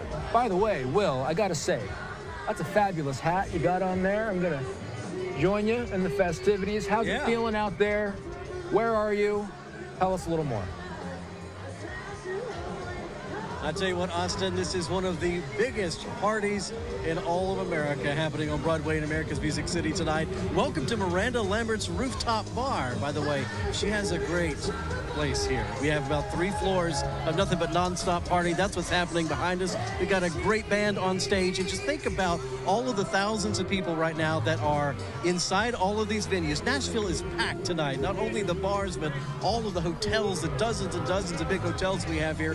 They all have their own New Year's Eve parties. I'll tell you what, they're watching Live Now, because I just had several couples come up and say, we were watching Live Now and we wanted to come to where the party is, so they've come here to see the party. So it's been great. Let me show you Broadway, by the way, because not only do we have thousands of people again on the levels of the bars, but look how much Broadway itself is starting to fill in. Just about an hour or so ago, Metro Police went ahead and closed down a lot of these streets, and the plan is, as the crowds grow, they will have to push them back and make more room, even if they have to close down more streets. And that's just how many people. There's Jason Aldean's kitchen and rooftop bar. That is a huge venue, one of the largest in Nashville, and it has been a line all night of people trying to get in, making sure that they have the perfect vantage point, because if you can believe it or not, this is just one of the major party spots in Nashville tonight. Everything you see here along Broadway, these are just the bars and the venues doing their thing. We also have a couple of blocks over Nashville's Big Bash, and that is thousands of more people on a stage featuring people like Luke Bryan and Miranda Lambert herself are going to be there as well. So we have lots of different places to go for people tonight, lots of different areas where they can hang out and have a good time. We're having a good time. The band's they're just having a great time. We can hear everybody cheering around us. So lots of different places for people to settle in and ring in 2025. So a busy place here tonight in America's Music City. That's what we want to see. We're here at about 42 degrees right now, so it's tolerable to stand outside. Keeps you awake and alert and having a good time. Austin. So, Will, how quickly are things picking up out there? We've been checking in with you once an hour or so. When are things going to really be filling out? Because right now there's plenty of people in there, but it's going to start getting crazy as the night goes on, right? Absolutely, because when they have the note drop, we don't, you have the Times Square ball drop, of course. Here in Nashville, we drop a music note, so that's going to happen right at midnight, of course, and some fireworks. And then there's about a stampede for people to have about 2 hours to rush over here from Bicentennial Plaza and try as best they can to get into one of these bars here on Broadway. We'll see if they can or not. It may just end up, again, a sea of people on Broadway, but that's okay. That's what we're prepared for, as long as everybody's safe and having a good time, and I'm sure they will. So, yeah, it's going to be picking up steadily. We've seen this place grow and grow and grow, and again, there's 3 more floors below us, and this is just one venue that is already full of folks. So we have a lot of people to accommodate, but that's what Nashville does best, and we're here for the party, as the song says. So, last thing, if you can, put your reporter cap on for a moment here, and we both do have our reporter caps on right now. Explain to us, if you can, as eloquently as you can, how crazy does it get out there in Nashville on New Year's? This is not your first honky-tonk. It is not. It is not. And sometimes I'm even on the stage of some of these honky-tonks. No, it's so much fun. And everywhere you go, there's music that fills the air. And that's the attraction. That's why people want to come here and be a part of the show, because you have even the up-and-coming acts, like the band that's behind us right now. They're fantastic. They're doing covers, they're doing some originals. The caliber of music that you can experience in Nashville on any normal weekend is great, but tonight, when you got a lot of folks ready to have a good time, you got a lot of people that have paid to be in these venues tonight and special parties, the pressure's on, and these bands deliver, but you can just go for blocks and blocks every direction and enjoy live music. It's a fantastic show. Will Nunley, we'll be checking in soon. Take care, my friend. Have fun. See you. Absolutely. All right, so I'll retire the cap for a moment here. And by the way, I've got all kinds of goodies to be playing with here tonight. I won't show them all, but, we've got, we can make some noise. I've got tons of props. We'll be showing some of this stuff off as the night progresses. That is going to be the theme here on New Year's now. We're going to have a fun time tonight, as they are there in New York City, as they... Oh, man, and you can see the rain pouring down. Okay, so I've been checking in on this shot every once in a while. I have not seen it pouring this much. We knew it was going to rain out there, and you know what? I'm going to pull up this shot. I'm going to pull up the audio. I'm curious if we can hear anything.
doesn't matter how rainy it is, doesn't matter how cold it might get.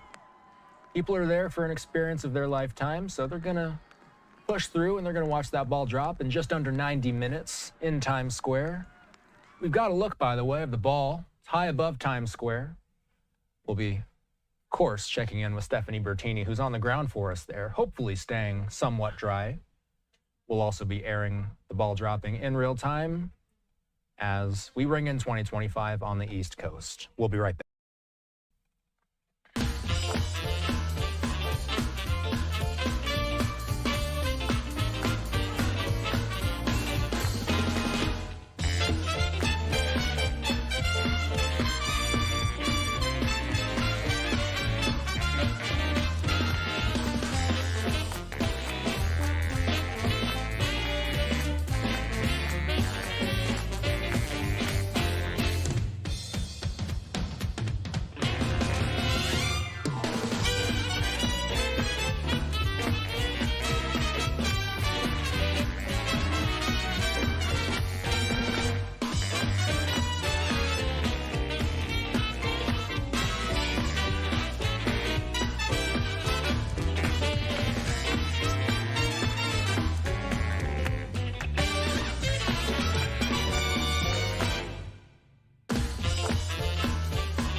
Welcome back into New Year's Now. I'm Austin Westfall. I'm going to keep showing you this shot as often as I can here because what we're seeing is a rainier and rainier shot.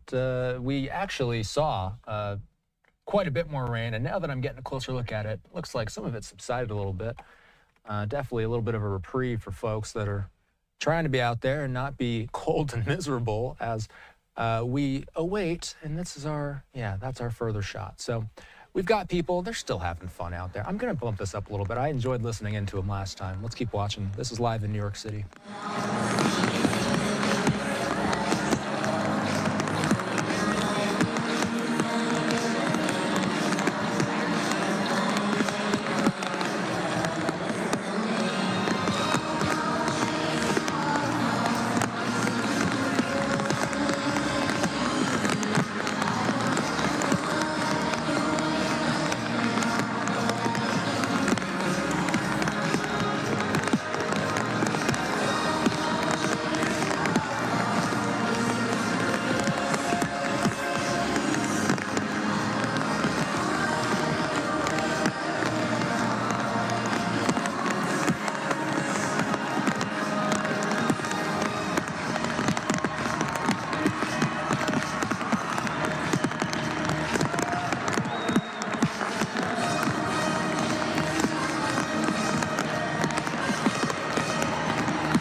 a little wet out there in Times Square, as you can see the people having fun. By the way, while we're talking about Times Square, what better time than to check in with our friend at Fox 5 in New York, Stephanie Bertini. Stephanie's been out there. She can tell us a little bit more about how it feels out there. And I got to say, Stephanie, we were out on Instagram earlier today. I posed a poll to the people. I asked them, out of 4 different colored glasses, what color should I put on? You sent me a message saying that these gold ones were the winners. So I'm tossing to you with my gold glasses on. How does it feel out there? Well, you know, I had matching gold glasses, and they got lost somehow in the shuffle because it started raining. But look, Austin, I wore my crown for you. Here we go. Let me tell you, it's raining. It's raining on. Yeah, Golden Twins we are. So look, let's get to the weather. It's raining. We expected it. It's unfortunate for the people in the crowd because you're not allowed to have umbrellas in Times Square. You're also not allowed to have like large backpacks, for example, because it can obstruct view. So with this weather, unfortunately, I mean, a lot of people are standing out in the rain. I do have the umbrella here on the media riser, and so my crown for New Year's Eve can stay dry. Overall, we are seeing a lot of people in Times Square. Every year, it's estimated about 1 million people come to Times Square from all over the world, all over the country, all over the United States, and all over the tri-state to watch the ball drop. The history of the ball drop, it can be traced all the way back to the early 1900s. The very first time that ball dropped was in 1907. The first version of the ball was 700 pounds. There's been several different versions, 7 different versions to be exact. The one dropping tonight weighs more than 11,000 pounds. Now, here live, Austin, I can tell you, the performances are still underway. TLC just wrapped up on the stage over my shoulder here. Everything is still going on as planned, even though Mother Nature didn't really cooperate with us, Austin. So, I've now transitioned to my blue glasses because I feel like it. Okay. Where are your glasses? Wardrobe switch. I'm gonna find. I'll be back with the glasses. They're somewhere. Maybe they're in the live truck. It was a bit of a shuffle getting back to the riser, grabbing the umbrella. But I'll be back with those glasses. Don't worry, Austin. You know, you remember last year we were live together. It was drier last year. Remember that? But I gotta tell you, Austin, the feeling of being in Times Square, the feeling of being in Times Square, no matter the weather, on this night, it's just magical. It's absolutely amazing. I got to ask you, if you could peel back the curtain, how are all of the media row there dealing with this? All the camera equipment, all the microphones, when it rains this hard, how are you guys managing? So all the gear is covered. So all the media is on a riser, right? So I'm looking up, I can see reporters, photographers all around me. A lot of plastic being used to cover the gear. The camera that's bringing me live to you right now has an umbrella over it. I mean, we're doing the best we can. It was in the forecast in New York City. We did expect it to rain. You know, we were hoping maybe it wouldn't happen, at least not this hard, Austin, but the rain is here. Nevertheless, we're staying until that ball drops, and I'll be back here on Live Now in just a little while. That's right. And before we let you go here, we're looking at live images of the crowd. I mean, this crowd is still going bananas out there. You haven't seen a dip in any of the excitement out there, I'm assuming, Stephanie. Absolutely. And earlier I talked to people from all different parts of the world. I talked to people from China, people from Japan, people from Canada, Austin, where I'm from. My son is watching me live tonight, as are many of my relatives and friends. With Live Now, they can watch us all over the world, right? Just like people are watching for that ball drop to drop tonight all over the world, Austin. Stephanie, we'll be checking in soon. Good to see you. All right, see you soon. All right, we love hitting with Stephanie as we take a live look at the ball. And of course, we got a tighter look at the ball as well. They just fed this one into us. So we're talking, what, 80 minutes, just under 80 minutes now until the clock strikes midnight there in the Big Apple as we get feed after feed showing some of these folks that have their parkas on, their plastic on, nonetheless, still happy to be out there in Times Square as 2025 rings in. Let's take another break. We will be right back.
Welcome back. I'm Austin Westfall. You're watching New Year's Now. Let's keep watching some fireworks shows from around the world. We've got none live coming in right now. We just got Times Square coming in live. And again, I'll sound like a broken record, but we will be bringing you this event, of course, as the ball drops in real time in about 75 minutes from now. In the meantime, let's watch some of the fireworks spectacles from across the globe. The one in Qatar was just incredible. Here it is.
And you've been listening in to a little bit of what we've been seeing around the world. That was Qatar, specifically, that you just watched. And we still, of course, are watching our live image out of Times Square as well. We are expecting any moment now to hear from New York Mayor Eric Adams. We are awaiting to see when he can join our friend Stephanie Bertini, who's on the ground there in Times Square. And I've been enjoying watching some of these live images from across Times Square. It's a fascinating watch, and I think I did hear on the ground there that they've had a little bit of a break in the rain. Should I take...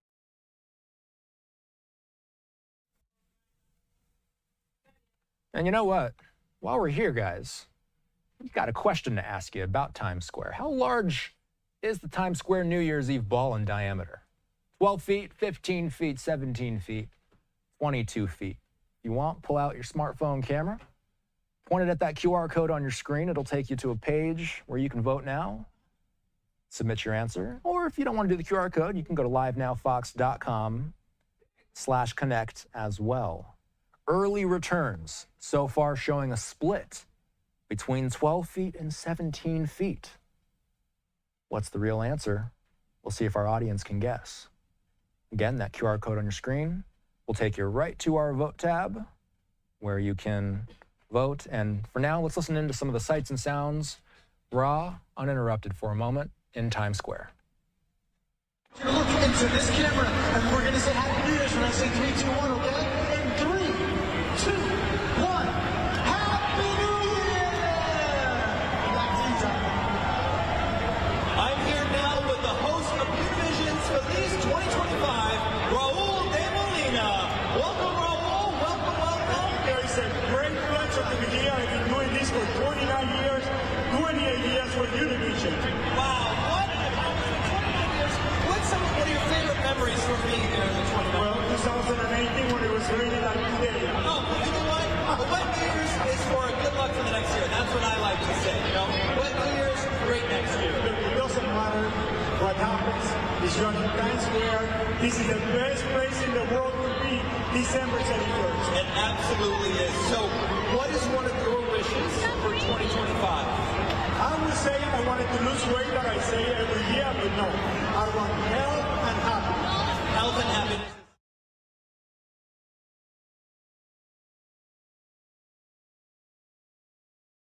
Here in Times Square, where every year people from around the world visit Times Square and they write their wishes for the new year on pieces of confetti.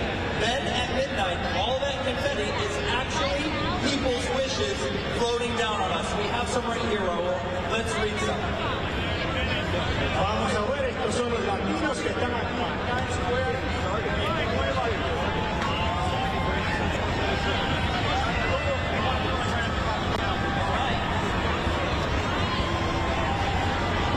They're a little wet. It's okay. It's okay.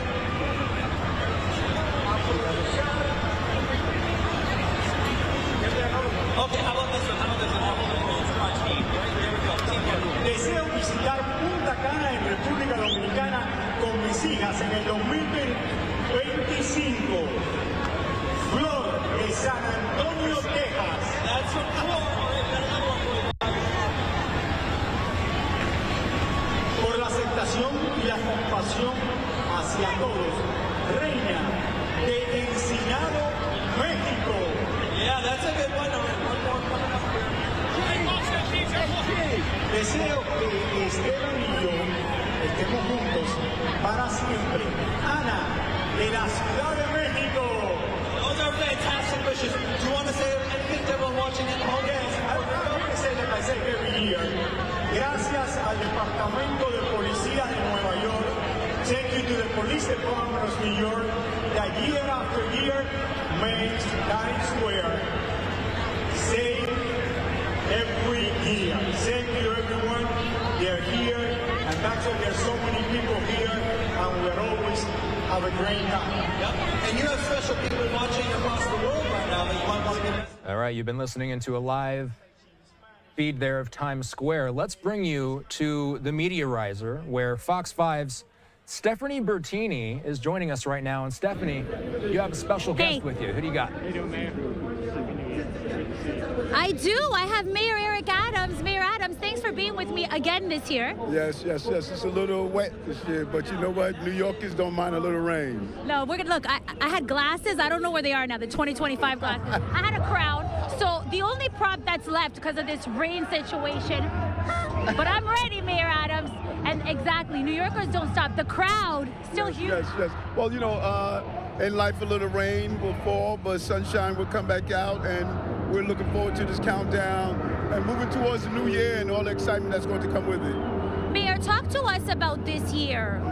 Overall, we were standing here last year. Now, 1 year later, we're getting ready to welcome 2025.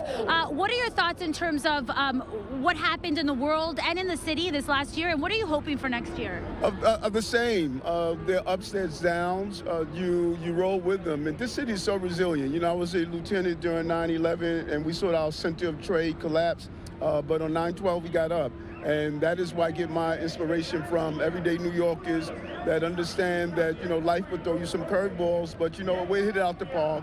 And we're looking forward to 2025, continue to bring down crime, make our subway system even safer, jobs, affordable housing, all the things that we committed to. And I'm excited about 2025. Mayor, we're live on Live Now. And so anybody anywhere can watch us, just like people from around the world come here to the crossroads of the world. Anyone you want to shout out, Mayor?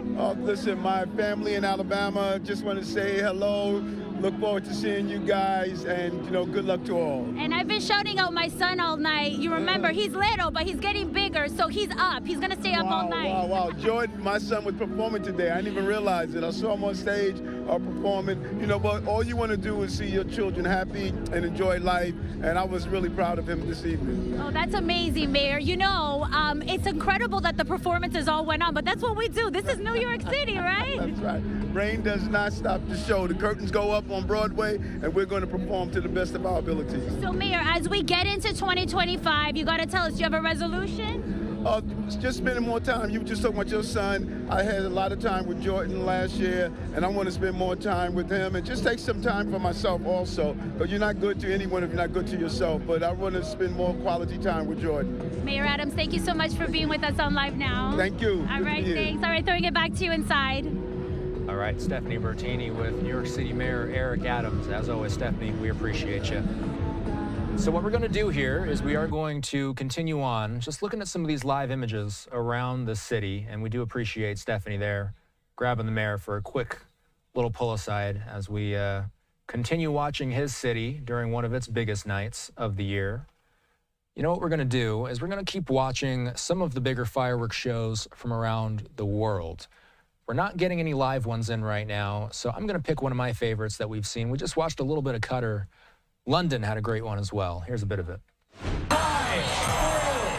3, 2, 1.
to it.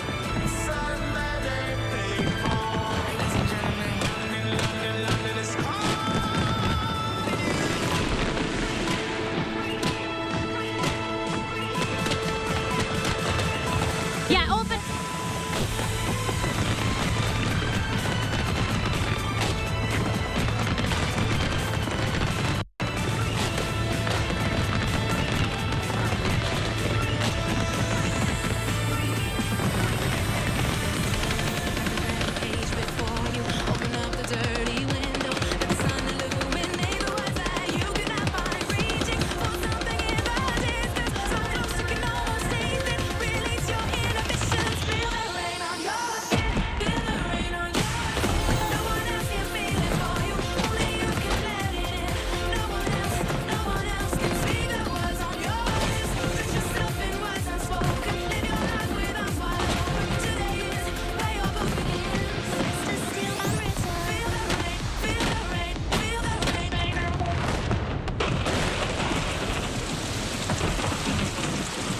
Let's take it back to 2024. We're going in search of summer, but no sign of that across the UK, that's for sure. It's been one of the soggiest summers on record. Why does it always rain on me? Why does it always rain on me? God, when we run down this rain. So shiny. Why am I wet? Yeah, let's rain.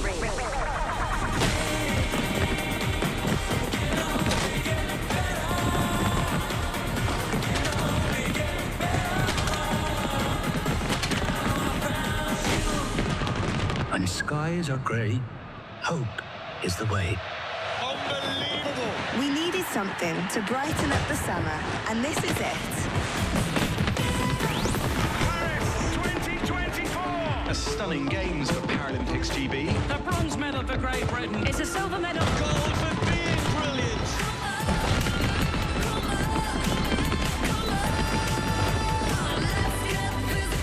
Welcome to the final of Euro 2024.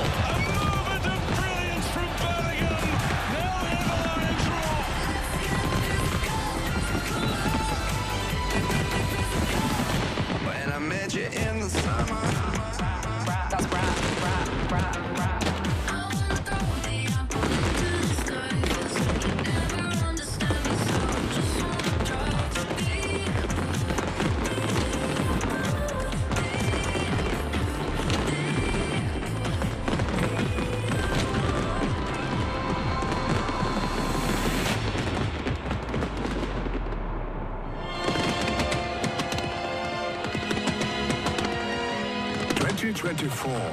The 80th anniversary of D-Day. All right, and we wanted to make sure we brought you a little bit of what it looked like at the London Eye as they rang in 2025 over there in London. Back to a live look now of New York City, where our intrepid reporter, Stephanie Bertini, standing by with yet another special guest. Stephanie, who are you with? Yeah, so I have a very exciting special guest, just officially sworn in. Congratulations, NYPD Chief of Department, John Shell. Thank you so much. Happy New Year. I'm here with my wife, Stephanie. It's a great night. Chief, Stephanie. Here we are, celebration. How do you feel? I feel great. I'm so happy for him, so well-deserved. He's going to do amazing. All right, Chief, surrounded by Stephanie Squared here, talk to us. I mean, putting on something like this, it's a big deal for the NYPD, a lot of logistics. Well, a rainy night, and honestly, I'm so proud of our cops out there standing in the rain, standing on their post, and keeping all of this New York City safe in this festival. I couldn't be more proud of them tonight. And so far, we're having a great night. The rain has let up, so we have a good hour of some good weather. And again, just so honored to be part of this department and so honored to stand with these cops out here tonight.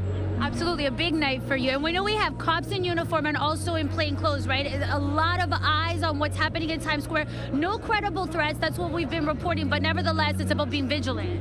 No credible threats, no protests, but we're always a high alert. From the air to the transit system, the cops out here, our intelligence bureau, we have all the assets of the NYPD out here tonight for one goal: keep it safe and bring in 2025 in a great way, and here we come. All right, I'm going to ask you both, first to your wife, any resolutions this year? I mean, everybody always has a resolution or two. just try to stay organized. I mean, that's my biggest thing. Yeah, I just want to keep myself organized, especially now with his new position, make sure everything's good at home and just support him. That's so wonderful. You know, this is a time where we really reflect on the people we love, family, friends, the city that we love. How about you, Chief? Any resolution? Greatest city in the world, but I'm going to do one thing. My wife likes Nike Dunks, so I'm going to try to buy her one pair a month. That's my That's my great. resolution. That's Nike Dunks for the wife. Okay, and I don't know if you remember, I had Chief Shell live on Live Now last year, Stephanie. You weren't with us, but I had him dancing up here. You give us a little, come on, Chief, come on. Give us Chief of the Department can't dance. My friends will roast me. All right, me and Steph, Happy New Year! All right, thank you so much. Happy New Year to all New York City. The best city in the world. Thank you for being with us, and congratulations again. Yes, thank you. Happy New Year. Happy New Year. Back to you guys inside. All right, Stephanie Bertini, once he leaves his post as chief of the department, then we'll get him dancing again. Good to see you, Stephanie. We'll come back out to you in a moment. All right, so there's the big ball. That's going to be what we're watching for in about 50 minutes' time. We're going to be watching it drop, and we will take a quick break here. Of course, our New Year's Now coverage will continue when we come back. For now, moment.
Welcome back into New Year's Now. I'm Austin Westfall. In about 48 minutes' time, we will be ringing in the new year in New York City. Live look at the ball there in New York City as we watch some of the pre-show going on out there. We just saw Jonathan Bennett interviewing New York City Mayor Eric Adams. Let's hear a little bit more from the mayor. It is my honor to welcome to the stage the Rebel-in-Chief,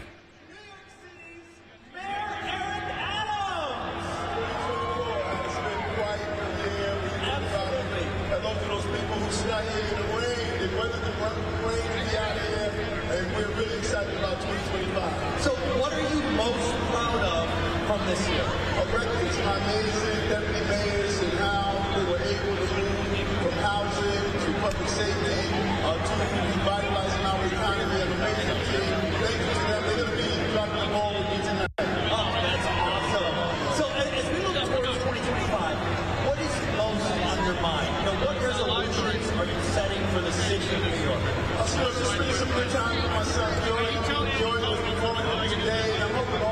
2025. We have more records to break, and we're going to make it happen. What are you looking forward to most with New York City in 2025? To bringing about the economy and housing, affordability, employment, jobs. We cut unemployment in many of the communities in the city. We want to continue to do that. People should see their future in this amazing city. There's only one place to be in this country, and that's New York City. That's right. Now, I understand that 2025 marks the 400th anniversary of New York City. 400 years of New York City. So how is the city celebrating this milestone? Well, first I want to say Happy New Year's to everyone, and it's great to be here. In this milestone, we have a 400-year anniversary celebration founded by NYC, and we got a nice little video for folks to see and play as well. All right, let's take a look.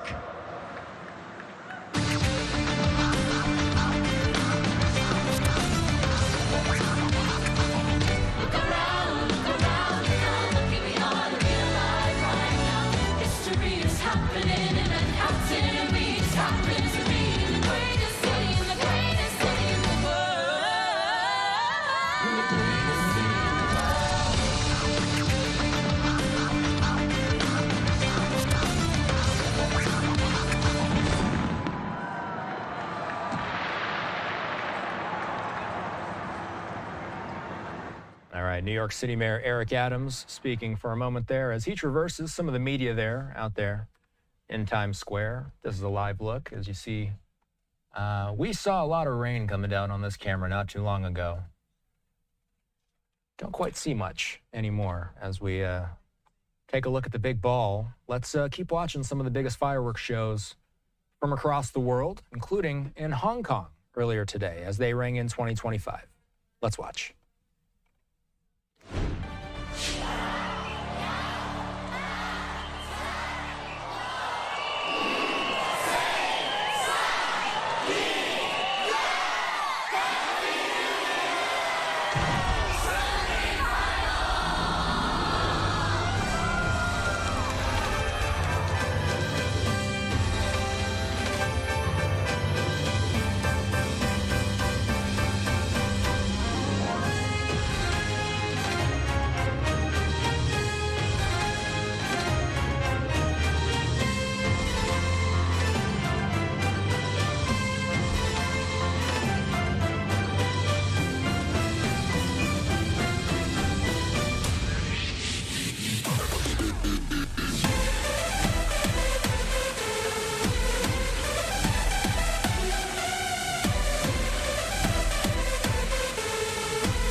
All right, you've been watching Hong Kong's big event as they ring in the new year there.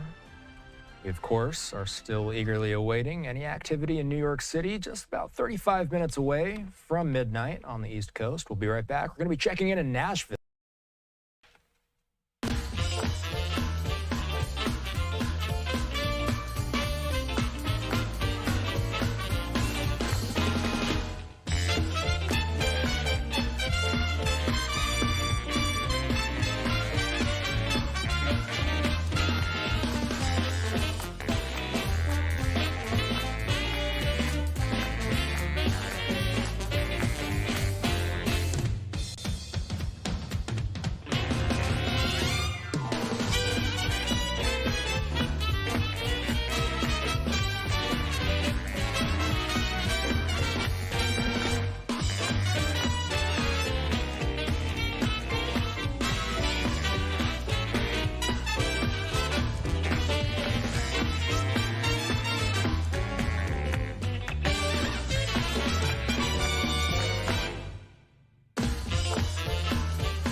Welcome back into New Year's Now. I'm Austin Westfall. We've been checking in with Stephanie Bertini throughout the evening in New York City.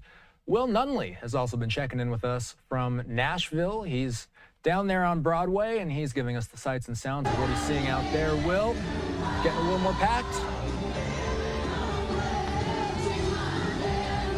Austin, let me set the scene for you here. We're getting a little loud in Nashville tonight, okay? I'm going to do my best to hear you at this point. Let's see, I think we're living on a prayer at the moment. Let me show you how this dance floor has transformed, because just about 20 minutes ago, we had a live band on stage, but now the people have taken over. The fog machines are going. The people have taken over the stage. They're dancing. They're having a fantastic time. This is what we're going to see. And I'll tell you what, this is just one scene here. Miranda Lambert's rooftop is where we are tonight. They're being fantastic hosts, and we're having a great time here at Miranda Lambert's. But every rooftop bar in Nashville is at max capacity. That's the theme. Let's take you out to Broadway. It's just on the other side. My buddy Luke looks around here, and you see, yes, thousands of people walking up and down Broadway right now. We have about 5 blocks of the city here on Broadway that have been shut down to make room for the pedestrians that are hanging out tonight on Broadway. But look, if you can, there's Jason Aldean's. That is, let's see, about a 4-story building with at least 3 different outdoor patios, all of them filled up. And again, folks, this is just one little corner here of Broadway. And would you believe it, that there's a whole other party with probably 10,000 plus people at Bicentennial Mall, because that's Nashville's Big Bash, and that's where they're going to drop the note down here. In about an hour and a half, the music note is what's going to come down. And then we have a fireworks display that we're going to try to cut through some of the clouds and fog that we have in Music City tonight, but that's going to be a spectacular show. Nashville knows how to do 2 holidays really well. They do a lot of holidays great, but they really know how to throw this New Year's Eve party, and they know how to throw a 4th of July party as well. So those are 2 of the biggest celebrations that Nashville is known for, and they're certainly pulling that off here tonight. We have about 42 degrees, the lightest of rain, just a little mist overhead, nothing that's going to stop the party. every rooftop just jamming. Folks having a good time tonight so far. Everything has gone off nice and peaceful here on Broadway. That's what folks want to see, and absolutely what they're delivering here tonight. So we're going to see the fireworks, actually, Oster, from our vantage point here. They're going to come up over our head from the other side of this rooftop patio here at Miranda Lambert's, and she's actually on stage just down the road there at Bicentennial Plaza, along with Luke Bryan, Keith Urban, some names like that. So every block, everywhere you look, there's a party going on in Nashville, Tennessee. And then I think once that fireworks display is over, all those people are going to find their way back here to Broadway. So just because it's midnight, 12:30, 1 o'clock, that's just when things really get cooking here. So lots still ahead of us here tonight. Back to you. So you're a Nashville pro. Can you explain to us who have never been to Nashville before what a honky-tonk is? Are you at a honky-tonk right now, Will? I wouldn't consider Miranda Lambert's a honky-tonk. Okay. But honky-tonk's typically a little bit smaller. Think of a dive bar size, right? Where you got dollar bills stapled to the roof, and you walk in, there's some smoke in the air, and you got a guitar player in the corner, maybe a room for a 3 or 4 piece band.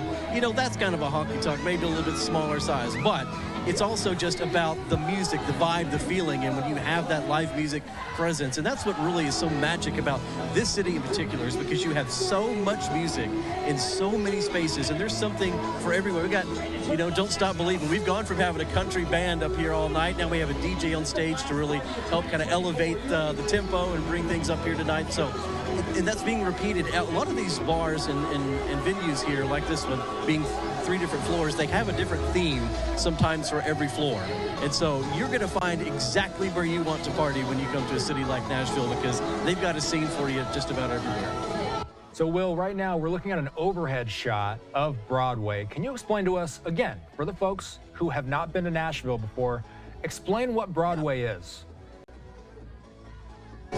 So Broadway is going to be the heart of the entertainment district. Of course, we have lots of big hotels like Gaylord Opryland that are huge venues in and of themselves, but Broadway is the concentration. This is where you have places like Printer's Alley, where a lot of the legendary performers and songwriters would come out and cut their teeth at performing in a lot of these bars. So Broadway is on the riverfront here. It's Cumberland River is just a few feet away from me here. It's the heart of the city. This is kind of where you start with the tempo and the pulse of the city. So this is our largest entertainment district. And if you go about 10 blocks up from where I'm standing, that's when you hit Nashville's Music Row, and that's where all the recording studios are, and things like ASCAP and BMI and the writers' rooms. And so that's that direction. But this is where the best of the live entertainment is kind of concentrated, and it starts to spread out from here.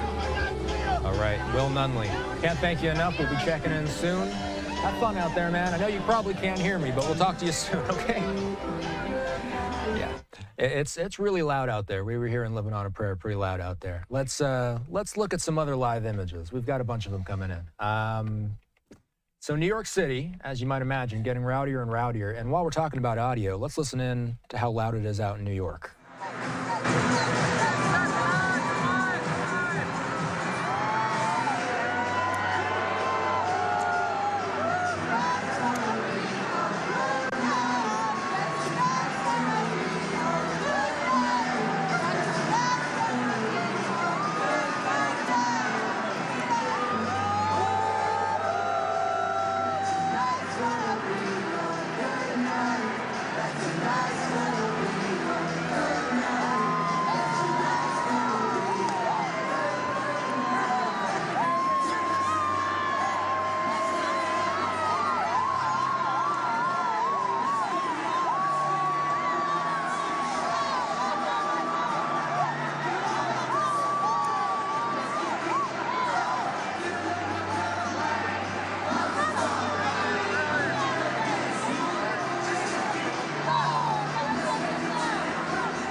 You're listening in to a live, uninterrupted feed of all of the fun going on down there in Times Square. A wider look, too, of the city and the ball hanging high above the crowd. It's time for us, once again, to check in with our favorite reporter down there, Stephanie Bertini. And Stephanie, I gotta say, you found your glasses. It's good to see them. I'm enjoying them. How you doing? How's it feeling? Well, I told you I was going to find them, right? So I'm back with the glasses. It stopped raining. Oh, yeah. Here we are.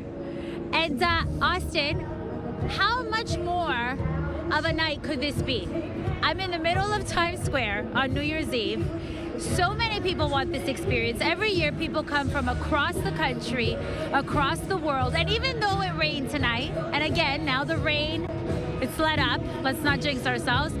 There's so many people here in the crowd and ready to ring in the new year. We are now less than an hour away.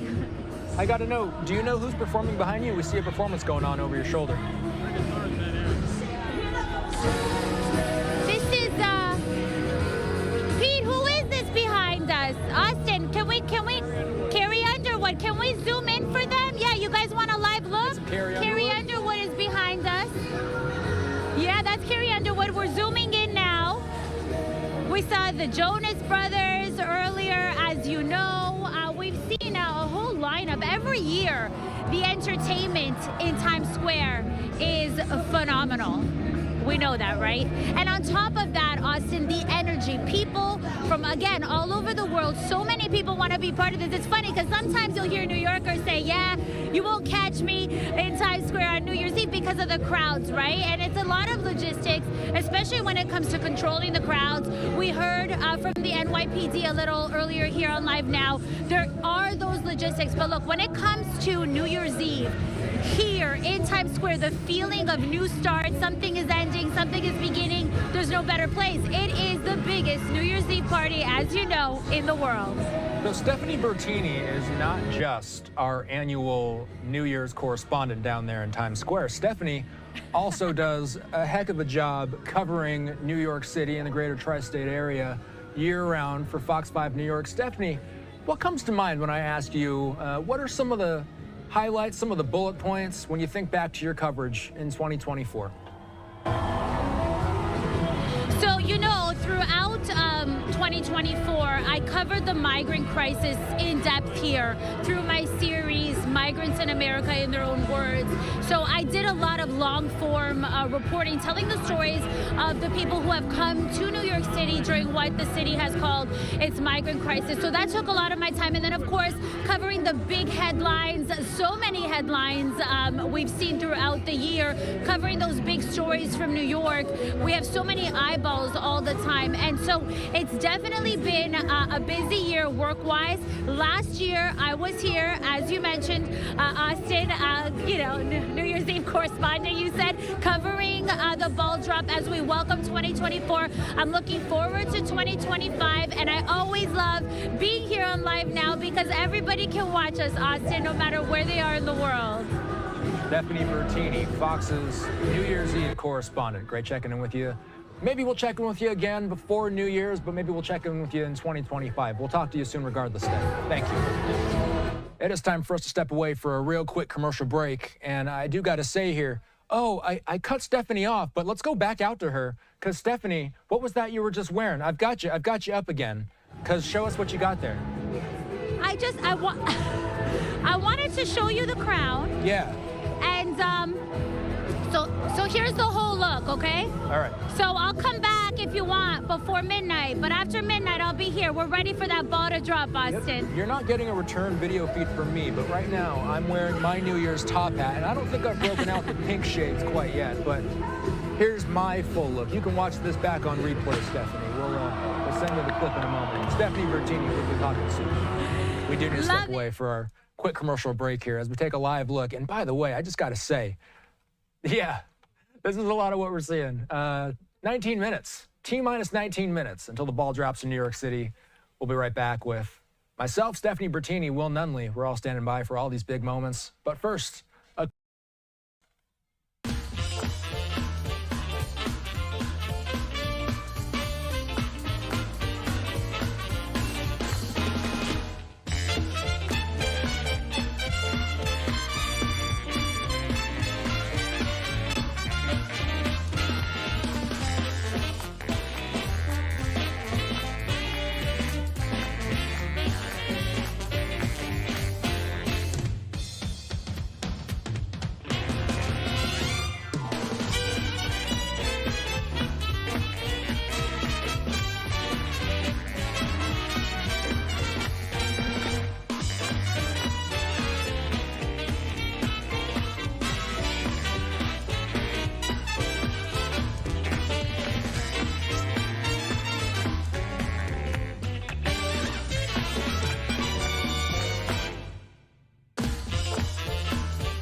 All right, welcome back into New Year's now. We're about 17 minutes away from the ball dropping in New York City. We've been watching as people have been getting rowdier and rowdier out there in Times Square.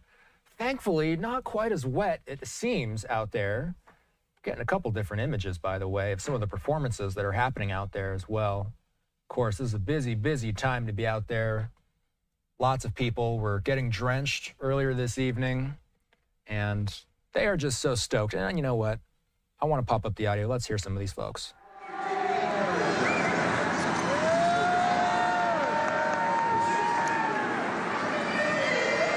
DiRienzo. Check. You got me. Rob DiRienzo.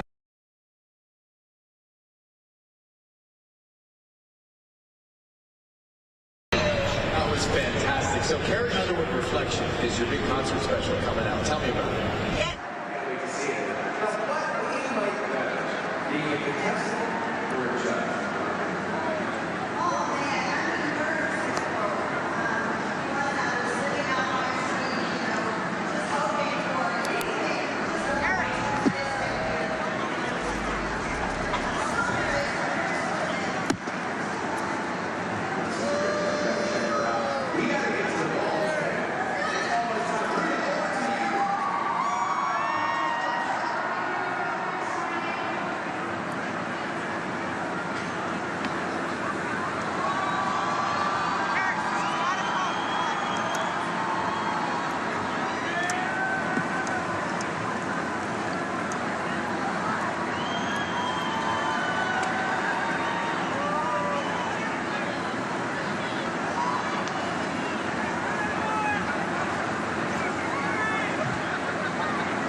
The sights and sounds of New York City. Let's move down south to Atlanta. A live look at downtown Atlanta on this New Year's Eve.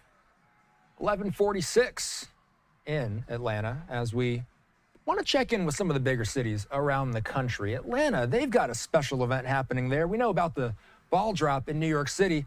Let's talk about the peach drop. That's what happens there in Atlanta, and Rob DiRienzo is standing by. Rob and I are both former Fox News multimedia reporters. It's great to see you, Rob. Tell us a little bit about the peach drop.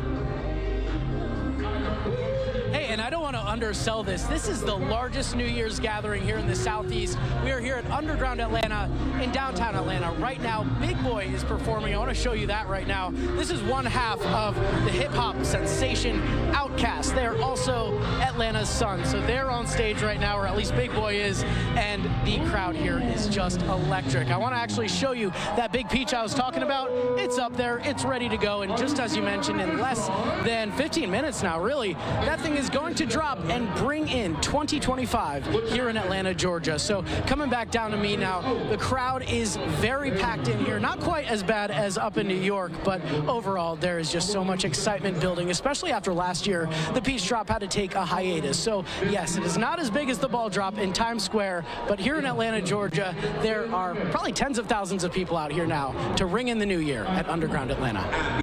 Rob, why did the peach drop have to take a hiatus for a year? It's been pretty rough, honestly. There's been the pandemic, so it was off and on for those few years, or it was canceled for those few years, and then there were some budget issues, some funding issues, but late in the year, the city of Atlanta said, hey, we got the money, we're gonna do it. So here we are, got thousands of people here gathered to watch this giant peach drop out of the sky. Oh my gosh, all right. Rob DiRienzo joining us from Atlanta. Good to see you, Rob. We'll talk soon. Let's slide away here as we make our way back up to the Northeast and take a look at Times Square. This is our main event of the evening, 12 minutes away from the big ball drop. We'll be sticking with this now. At this point, we're not going to be taking any more commercial breaks. We're just going to stick with this live. We're going to show you the sights and sounds of New York City, and we are going to be checking in with Stephanie Bertini in a moment here as well. Let's listen into a little bit of what we're hearing there in New York.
9 minutes away from the big moment in New York City. It's about time for us to check in one more time with our friend who's in the middle of it all, Stephanie Bertini. Stephanie, out there. Stephanie, hard to not be out there and dance a little bit, it seems. How's it feeling out there? I mean, we're dancing, we're happy that the rain is gone, and we're excited as we get ready to welcome 2025. It's estimated that every year, about 1 million people come to Times Square to watch the ball drop, and we saw a lot of people out since early this morning. And even though we did get the rain that was in the forecast, they stayed out. The crowd is still packed. Austin, so many people having so much fun, and now we're less than 10 minutes away from that ball drop. All right, so what I'm doing right now, and I know you don't have our return feed again, but I'm going to have the matching glasses on with you right now. Here's our golden glasses. Let's talk a little bit of weather right now. As we're Let me put mine back 8 minutes away from the ball drop. Is it dry? Is it raining now? Yeah, it's dry right now. You know, I just love that we coordinated this year, Austin. Yeah. I posted us on social media. I got a picture from your control room. They got our whole, I saw you got a hat too. Yes. So I could see you even though I don't have a return feed. I mean, we're ready. We're festive. We're ready to go. Year 2 for us, right, Austin? Year 2 for us. Hopefully not the only 2 years we do this. I got to ask you, though. So Carrie Underwood was performing out there. What do we expect to be going on out there after the ball drop? So after the ball drops, it tends to clear out, I mean, pretty quickly as you can imagine with all these people here. So there's barricades up. We're in what the NYPD calls the frozen zone. So there'll be like a rollout, so to speak. The ball drop is that big moment, that highly anticipated drop. And then people get ready to go home and get ready for that new year. Speaking of the new year, Austin, I want to shout out to my son who's watching right now, to my mom who's watching right now from Canada. I want to say hi to my dad and my family and friends that watch us here on Live Now across the world. This is what I love about being with you guys, that so many people can watch here on Live Now. And Stephanie, we love having you here. You are so informative when it comes to this crystal ball that we're staring at right now. We have a live feed that's staring straight at the ball right now. Tell us a little bit about it. What do we need to know about it? How big is it? How much does it weigh? Give us the details. So that ball is more than 11,000 pounds. It's huge. The very first ball that ever dropped in 1907, it weighed 700 pounds. There have been 7 different variations of the ball. Now, interesting, this year, just less than 2 weeks ago, actually, I was able to travel to Port Jervis, New York, and that's where they made those triangles that adorn that crystal ball, more than 2,600 of them.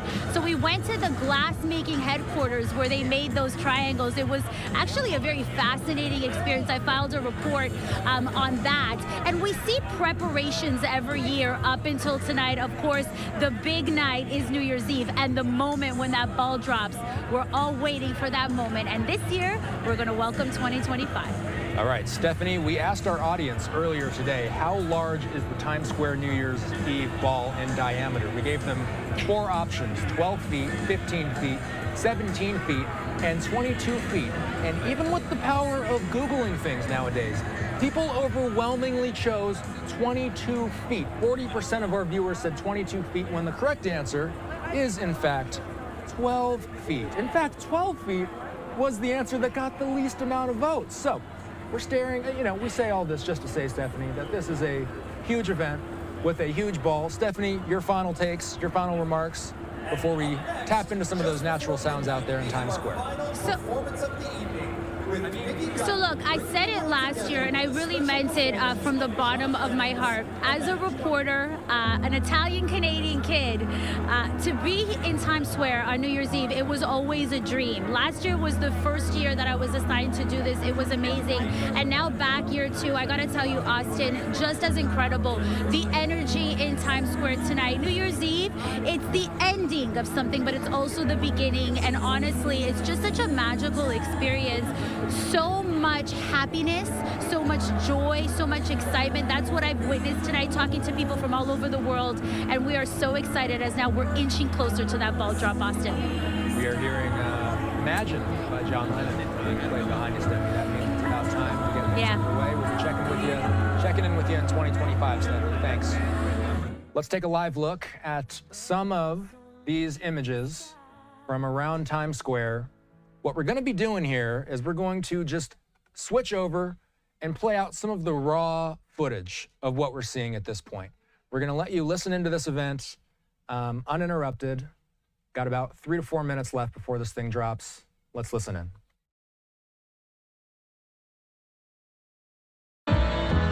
It isn't hard.